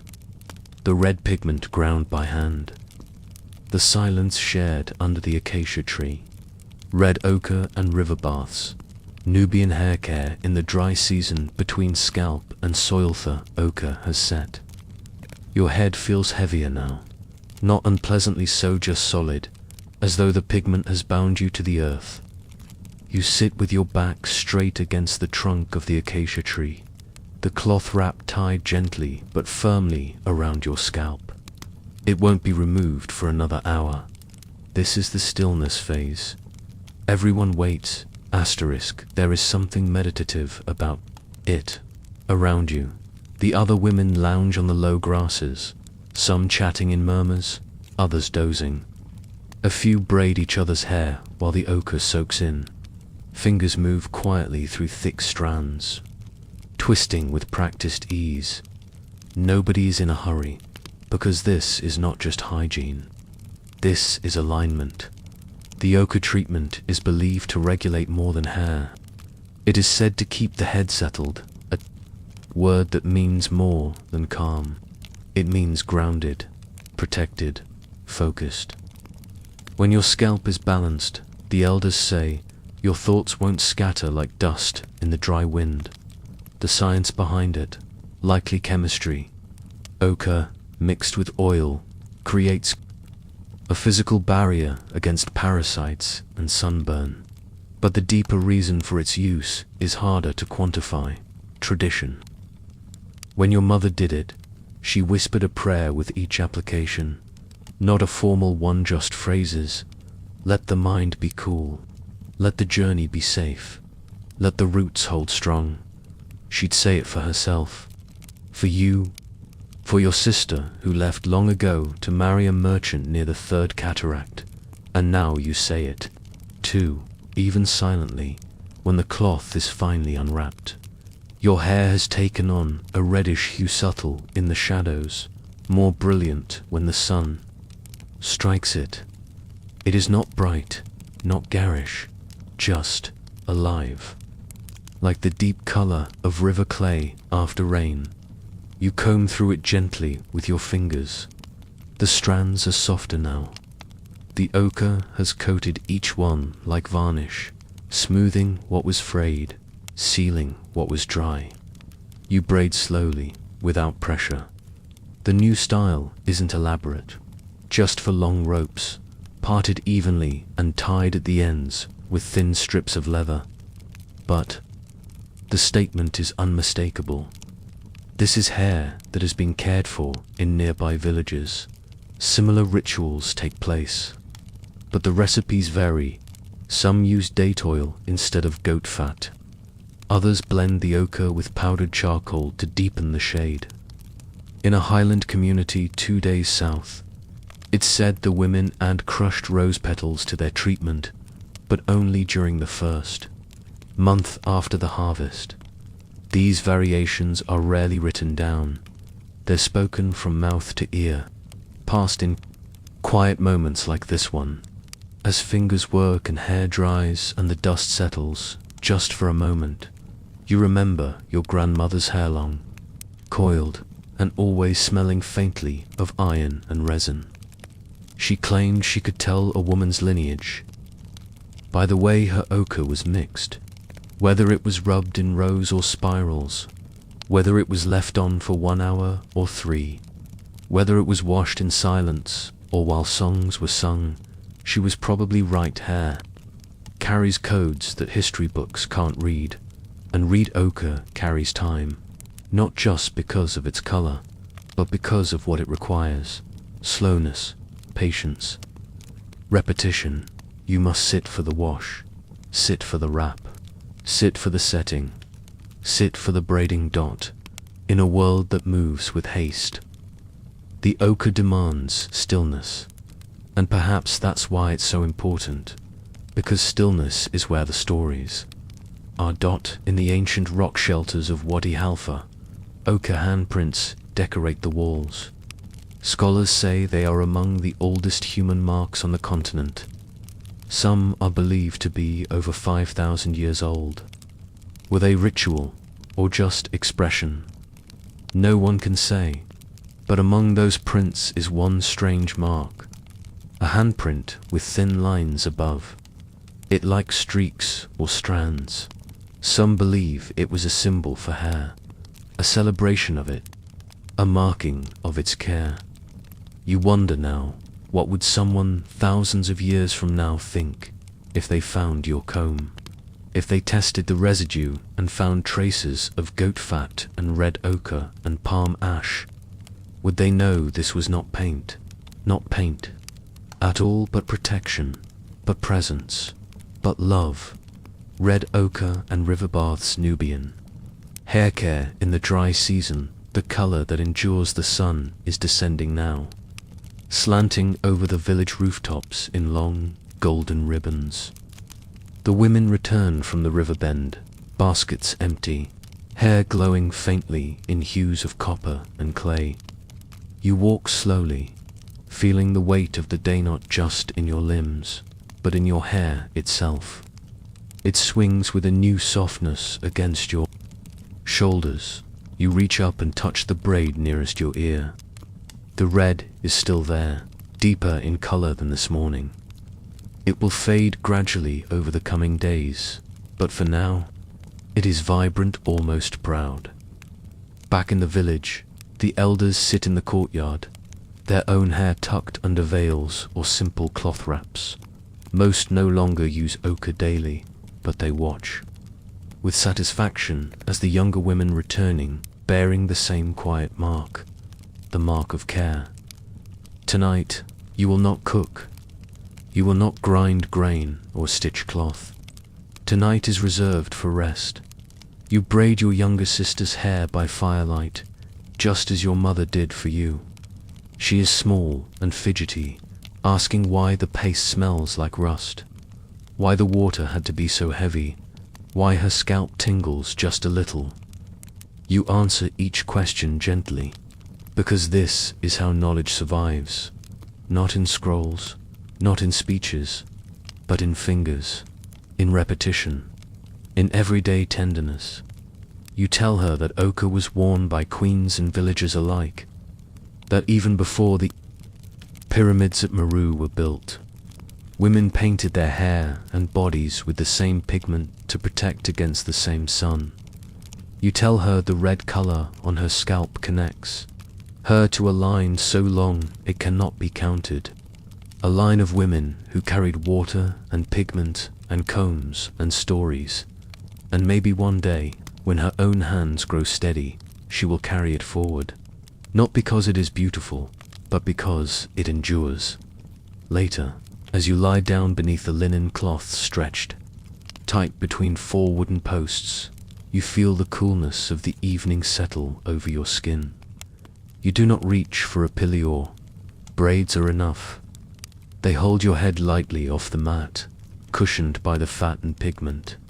You do not dream of kings, or temples, or distant lands. You dream of color, the deep, silent red of earth, the warm ochre of your mother's voice, the muted clay of memory, and you know, somewhere deep in that dream, that the care you gave yourself today, the time it took, the patience it required, was an act of preservation, not just of hair, but of culture, of something that resists the heat, the wind, the forgetting, because when the rains finally return, the ochre will wash away, but the memory of it never does. Nubian hair through the dynasties, Kushite to Christian Nabadiath. Crown shifts with the kingdom, time moves slowly in Nubia. Sometimes it moves so slowly you only notice it in hair. You notice it in the thick coils of a Kushite queen carved in sandstone, braided, high and stiff like the horns of cattle. You notice it again, centuries later, in a painted fresco on a church wall in Faras, where a Christian noblewoman wears her hair tucked flat beneath a white linen veil, only a hint of waves showing near the brow dot. The hair changed, and yet something stayed. You are walking through an open-air market near Dongola, in a time when change is in the air. The old gods are fading, though not gone. The priests still chant in the temples at Gebel Barkal. But now they share the land with monks, soft-spoken men in white robes who build crosses into the hills, and yet, beneath it, under the veils and oils and crowns, the scalp remains Nubian. You stop by a seller's stand, wooden combs, beeswax pots, and a strange new thing. Olive oil imported from across the sea, from the land of Christ, the merchant tells you proudly. You're not sure what that means yet, but you've heard the name Yosu increasingly in market songs. Your own hair is braided into 6 long rows today, tied with palm fiber thread at the ends. This style isn't from a scroll, it's from your grandmother's lap. She called it the Nile's fingers, because the 6 braids represent the river's many tributaries. She said the same pattern was worn by the Queen of Meru, who built her own pyramid -AMANISHAKHET. O. Is that true? Asterisk, no. One knows. But the style endures. That's how history feels here. Half memory, half muscle. When the first Christian bishops arrive in Nubia, they bring their own ideas of hair. Modesty, covered scalps, simple styles. But they quickly learn something. The people here do not forget their braids. Even when veiled, the hair is still braided beneath, and the braids still speak. You hear it in the quiet way women adjust, their scarves stilted slightly to show the ridge of a twist. You see it in the oils traded secretly behind the monastery walls. Blends of clay, date oil, and acacia bark, same as before. The kingdom shifts, the gods shift, the kings change their titles. But the head remembers. You pass an older woman sitting in the shade, her scalp freshly shaved, but for a single tight spiral at the crown. This too is a style, a mourning braid. It says, I have buried someone. You don't ask who, you don't have to. The braid says enough. Farther along, a young girl is having her hair bound into narrow lines with ochre paste. Her mother sings softly as she works, a Christian hymn, but the rhythm is the same as the old songs. The melody has changed, but the hands haven't. This is how transitions happen in Nubia. Not all at once, not with erasure, but with layering. New beliefs atop old ones. New oils in old mixtures. New cloth wraps over ancient braids. There are even stories of priests who shaved their heads completely by day to appear pious, only to secretly grow braids beneath nightcaps, bound in animal fat to flatten the growth. They didn't want to forget.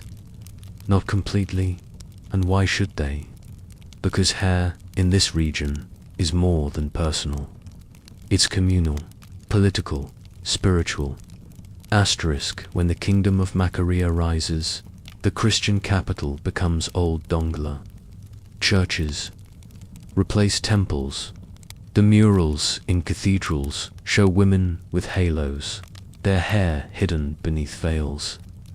But the frescoes, when viewed up close, reveal subtle ridges beneath the cloth. Braids, still there, 1,000 years of empire. And the fingers keep moving. You begin to understand now that the story of Nubia is not told only in ruins, or texts, or royal names. It is told in what people did to their hair when they were mourning, when they were marrying, when they were converted, when they were conquered, and now, as the sun dips behind the hills and the market begins to close, you touch your own scalp.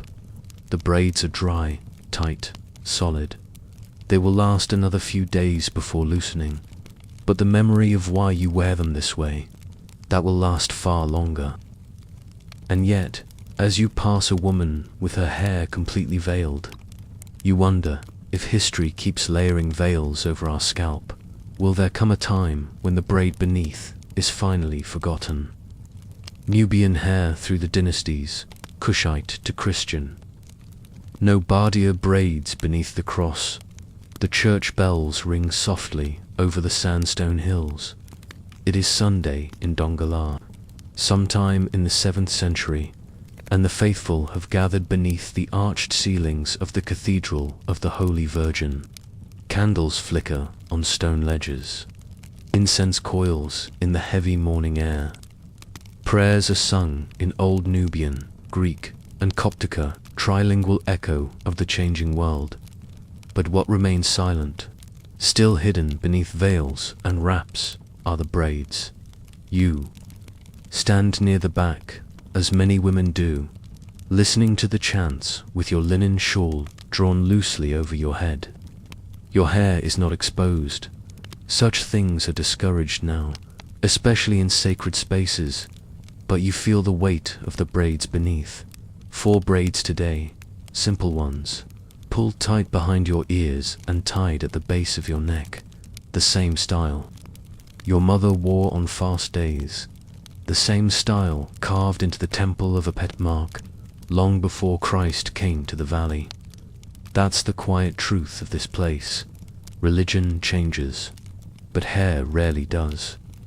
After the kingdom of Nubia officially adopted, Christianity much shifted. Temples were repurposed into chapels. Priests were replaced by bishops. Festivals took on new names. And yet at dawn, in homes across the Nile, women still reached for the same combs, the same oils, the same braiding tools. Why? Because hair doesn't argue, it just endures. The bishops, to their credit, didn't try to erase everything. They focused on modesty, on humility. So the law was simple: cover the head, what lay beneath. That was between a woman and her mirror. And so the language of hair grew quieter, but not weaker. You hear it in the rustle of veils at weddings, how a bride lifts the edge just enough to show the pattern of her first night braid, woven in a double coil to symbolize union. You see it at funerals, how mourning women leave a single braid unwrapped, coated in ash, allowed to fall forward over the shoulder. Even the monks keep small traditions. Some of them, especially the Nubian, trim their hair in rounded patterns that echo the old waterpath styles, lines cut like concentric ripples, a memory of river currents. They don't speak of it, but their mothers know. Your grandmother told you stories of a bishop's sister who refused to abandon her family's hair ritual. She wore braids coated in ochre under her veil and left a tiny bead at the nape of her neck, just visible when she bowed in prayer. A quiet protest, a quiet pride. Even the churches seemed to notice. In Faraz, along the walls of the cathedral, murals painted by skilled hands show saints with faint lines around the foreheads, suggesting plaited hair beneath the halos. Stylized, of course, symbolic, but unmistakable to anyone who knew the old patterns. The artists didn't forget, and neither did the women, because to braid is to remember, and remember they did. Even as the Christian calendar replaced the lunar rites of old, even as holidays shifted from the solstice to the feast of the resurrection, even as crosses rose above the riverbanks where sun discs once stood, the braiding continued in private spaces, in shaded courtyards, in kitchens, at dusk, in monastic settlements, where nuns quietly combed each other's hair in the same circular patterns once seen in Meru. It was in these small moments that identity survived, because hair in Nubia has always been more than personal. It is ancestral, it is architectural, a crown that exists outside of metals and thrones. And now, as the service ends, you feel the weight of your scarf return. You step back out into the light. You'll rebraid this evening. The wind has loosened the left side. Your neighbor might come help. She bring her ivory comb, the one her aunt gave her before the pilgrimage to Kaza Ibrahim. You'll sit near the stove, boil herbs, warm the oil. You'll talk a little, or not at all. Your hands will remember the motions, and as you twist the strands back into their proper order, you'll realize this braid has been worn by women who prayed to Isis, by women who kneeled before Christ, and by those who came after neither pagan nor pious, just daughters, mothers, friends, but a thought lingers. If the churches vanish and the scrolls crumble and the names are forgotten, will the braids be the last archives of who we were? Nubian hair through the dynasties, Kushite to Christian, no Badiah what, the braids remember. The river has changed its course. You can see it in the cracked banks along the old fishing route, in the reeds that have migrated eastward, in the whisper of the elders who say the Nile does not behave as it used to. The world is shifting, and so is the kingdom. It is the 11th century now, or near it. The Christian kingdoms of Nubia and Obadiah, Makuria and Elodia, still standing. But the Arab traders are coming more frequently. Their language weaves into the market. Their textiles replace the older, rougher cotton. Their stories speak of one God, one book, one path. You hear them, but you are not alarmed, because your braids still hold. You are older now. Not yet an elder, but no longer young. Your hairline is softening. You've plucked the occasional grey, but the motions of your fingers remain steady. Each evening, you part your daughter's hair into sections, as your mother once did for you. Tonight, she's asked for the spiral of blessing, a style that begins at the crown and winds outward in circles, each ring tied with a single thread of colored fiber. It's a joyful braid, worn for festivals and for the start of the harvest season. She will wear it to the church tomorrow under her veil. No one but you will see it in full, and yet she asked for it anyway. That's how you know the tradition lives. The spiral was once a temple braid, your grandmother told you. In the time of Kush, it was reserved for priestesses who led chants to the lion god, Apedmark. After the temples fell into disuse, the braid moved into homes, quietly, adaptably.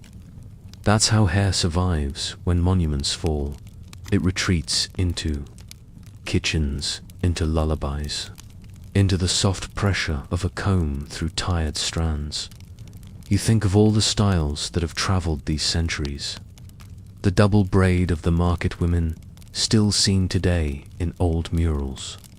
The tightly wound buns of the palace attendants, visible under painted halos in Faras. The mourning twist, still worn by widows, even if they no longer smear ash upon it. Each one a message, each one an echo.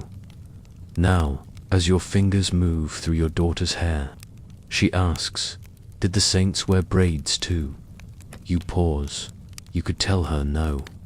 You could say the saints in books and murals wear veils and crowns, that their hair is hidden because holiness must be modest. But you look at her face, expectant, and you remember the fresco from the southern chapel, faded but clear. The saint with a narrow halo and a faint outline beneath her veil. The curve of a braid, so you say yes. Quiet ones, beneath the cloth. She smiles, and the braid continues. Because that's what the braid always does. It continues, even through famine. Even though conversion, even though the erosion of stone and memory. When names are forgotten, braids remain. Not in perfect form, but in gesture, in instinct, in rhythm. You've read the scrolls, those that remain. They speak of kings and battles, of treaties and bishops. They don't mention hair, but you think they should have, because hair carried what the scrolls could not. The feeling of a time, the pressure of change. The hope braided into the back of a girl's head before a wedding, or a funeral, or the day she first fasted. Hair remembers the days when the gods spoke through fire, and the days when priests spoke in incense. It remembers the songs chanted in temples, and the hymns sung in stone chapels, and the whispered blessings of women who knew both. And now it remembers you. You wrap your daughter's head in a white veil. You tuck the final braid beneath the cloth. You kiss her forehead and let her sleep. In the quiet, you sit with your comb. It is worn smooth from decades of use. 2 teeth are missing. A third is bent. But it works, and that is enough. You place it in your lap and breathe, and you wonder, when even this comb breaks and the stories go silent. Will someone years from now run their fingers along a child's scalp and unknowingly carry forward the last braid of Nubia? Hair as language, how Nubian women communicated with styles. The silence of the scalp, You are walking through the courtyard of a village tucked between 2 low hills, somewhere in central Nubia. Sometime between memory and history. There is no market today, no ceremony, no war. And yet there is a kind of urgency in the air, because a message needs to be sent, and it will not be spoken, it will be braided. A girl is sitting in the shade of her mother's reed fence. Her head is tilted forward. Her cousin stands behind her, arms aching slightly from hours of braiding. The pattern is deliberate, not just a style, but a signal, for narrow braids leading into a central twist at the crown, ending in an unbound tassel. No oil, no beads. The braids are not polished for beauty. They are frayed at the ends on purpose. It is called the unanswered braid. It means someone has proposed marriage. No answer has been given. The braid will be worn for 3 days.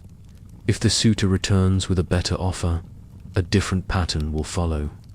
If he does not, the braid will be taken down, the hair rinsed in clay water, and silence will close the conversation forever.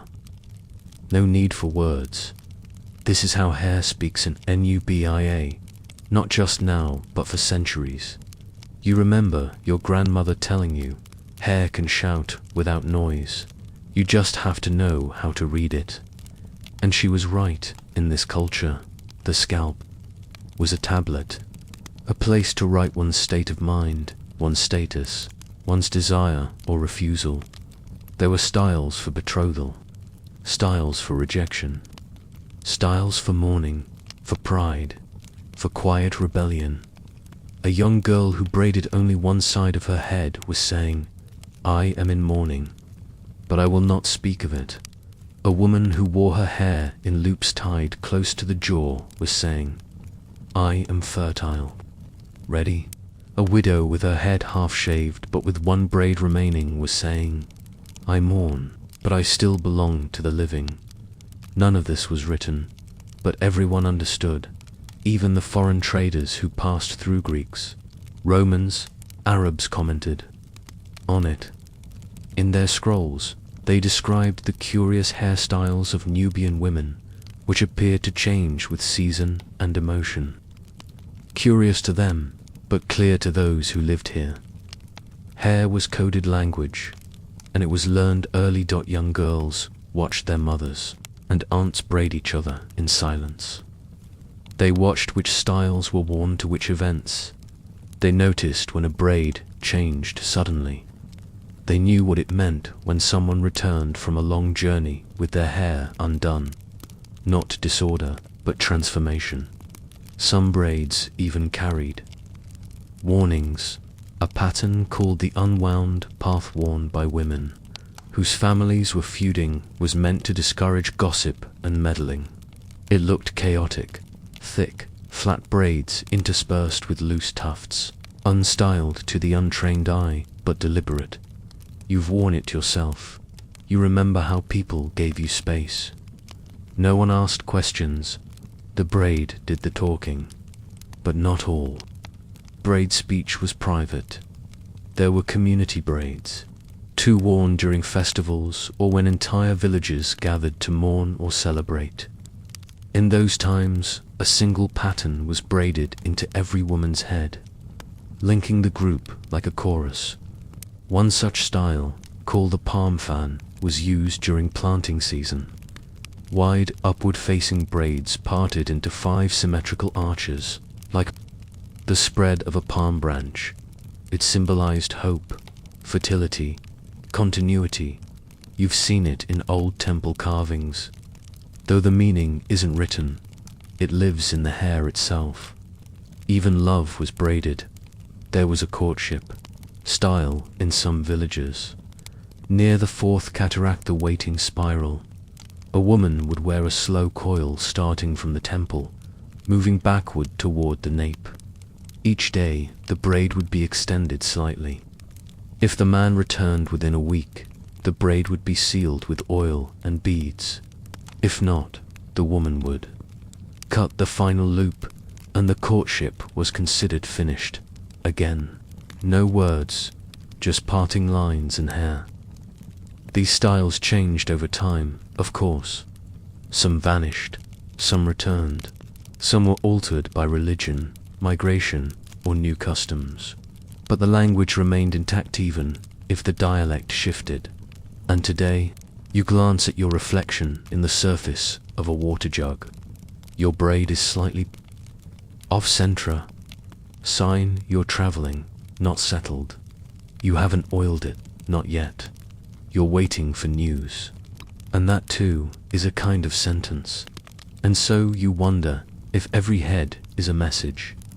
How many are left unread simply because the code was never written down? Hair as language. How Nubian women communicated with styles. The grammar of the braid. The courtyard is quiet again. It's the hour after midday, when even the birds grow still, and the sun hovers high above the clay rooftops, like an unblinking eye. The ground is too warm to walk barefoot. The cooking fires have gone out. Even the children nap. But in the shade, the braiding continues. You sit behind your sister, your knees drawn up, the comb resting against your thigh. Her hair is thick, coiled tightly from days without oil. She wants the bridge pattern to day 3 braids at the crown, each interlocked at the base, leading into a gathered plait at the back. You say nothing, you simply begin, because in this part of Nubia, words are reserved for what cannot be braided. And today, your sister is grieving. Not a death, not exactly. Her husband has taken another wife. It is allowed, but not expected. And so she chooses a braid with long history. The style of distance, of decision, of holding together. The bridge pattern means, I have not broken. It is not a mournful braid. It is not a triumphant one, either. It simply says, here I am, still. You braid it carefully, your fingers aching from the heat. You dampen your palm with clay water. You twist the base of the first braid, tuck a bead of polished stone into the joint, then move to the next. The grammar of the braid is unspoken, but precise. Each parting line carries intention. Each curve, a clause. The direction of the braid, past or future. The thickness, certainty or hesitation. The number of ends left unbound. 1 for patience, 2 for warning. Braiding is not just art, it is syntax. A fluent woman can scan a room and know who is waiting for marriage, who has just argued with her mother-in-law, who is expecting a child but has not yet spoken of it aloud. She knows not because she spies, but because she reads. You once heard a story of a village elder who settled a marriage dispute not through testimony, but by examining the braids of both women involved. She noted a braid worn too early, a signal given before the agreement was mutual. The issue was resolved. No one raised their voice. Hair had spoken first. The complexity is astonishing. Once you learn to listen, for example, a braid parted at the temple and wrapped counterclockwise around the ear suggests a longing for something left behind, often worn by women whose husbands are away on trade. Journeys, a pattern known as the hidden branch, where the top braid is woven under others, suggests the bearer has a secret. If paired with oil-slicked ends and a forehead covered, it likely means she is protecting someone, often a child, not yet formally acknowledged. Even the oils tell a story. A sharp-scented oil eucalyptus or desert mint implies alertness, readiness. A fat-based oil blended with amber or musk suggests ritual, courtship, or anticipation. Nothing is done without meaning.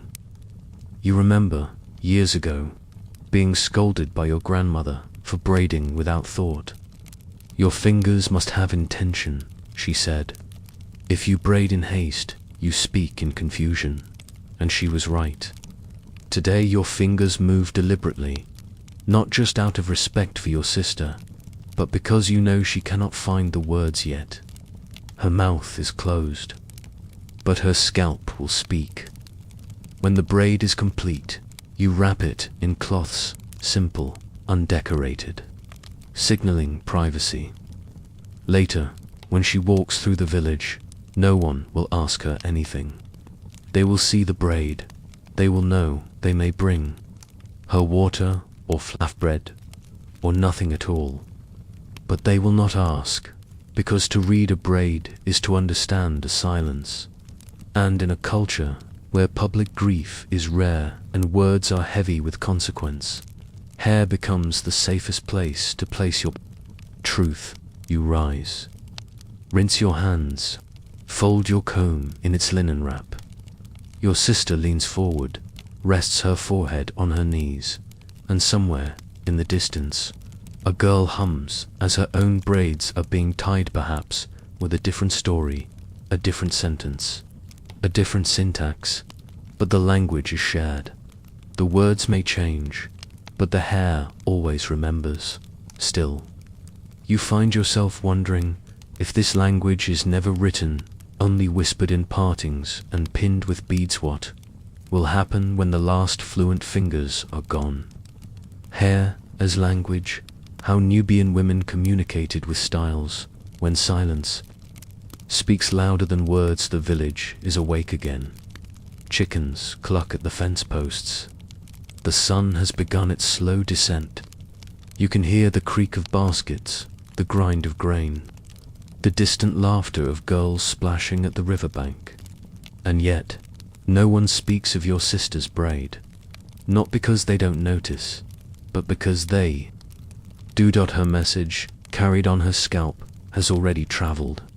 It has crossed the courtyard. It has passed through the gaze of every woman who knows the difference between a simple coil and a three-spoke bridge. It has settled into the unspoken agreement of the community. She has declared her state. Now, the community will respond without confrontation. Your neighbor comes to offer a clay jar of cooled milk. She says nothing. Another woman offers your sister a piece of beeswax to polish her comb. No mention of braids, no reference to the second wife, because hair carries what words cannot. This unspoken exchange, this hairborne diplomacy, is older than any scroll. It is older than the market songs, older than the Christian prayers, older even than the carved lions of the Meru temples. This is the Nubian way of knowing, of acknowledging, of offering without prying. Even outsiders have noticed in a rare document, written by an early Coptic monk stationed near Qasr Ibrim. He recorded, "The women say little, but wear their hearts in knots. They braid like scribes, each strand a line of a story I cannot read." He was not wrong, because to an outsider, the styles look beautiful, decorative, curious. But to those born of this land, Each parting line is a sentence, each braid a paragraph, each bead an exclamation. You've seen it work in real time, once. During a land dispute between two clans, the women on either side braided their daughter's hair into mirrored styles, curving from opposite temples to the same point in the back. A compromise. A mirrored pattern meant to say, we are divided, but we remember we are one. The argument ended within days, not because of debate, because of hair. And yet this language is fragile. It is not taught in school. It is not written in ledgers. It is not stored in archives or etched on scrolls. It is held in memory, passed from hand to hand, from mat to mat, from elder to child during the long, quiet hours of braiding. And now, as the village settles into evening, you sit alone in your corner. You pull out your own comb. It is older now, one tooth missing. The carved handle has smoothed with use. You begin to unbraid your hair knot, to erase anything but to begin a new sentence. The next style will not be one of mourning or statement. It will be rest, because hair also says, I am healing. You braid, slowly letting your thoughts settle into the rhythm of your hands. And as the final coil is tied and tucked beneath your cloth, you exhale not with words, but with memory, because you know the truth now, that long after the kingdoms fall, after the gods are renamed, after the ink of history fades, someone will still sit beside someone else in the shade, with a comb and a silence and a story, and the hair will speak. Still, you wonder, if we don't write down the meaning of the braid knot, the style, but the feeling it carries, will it ever be heard again?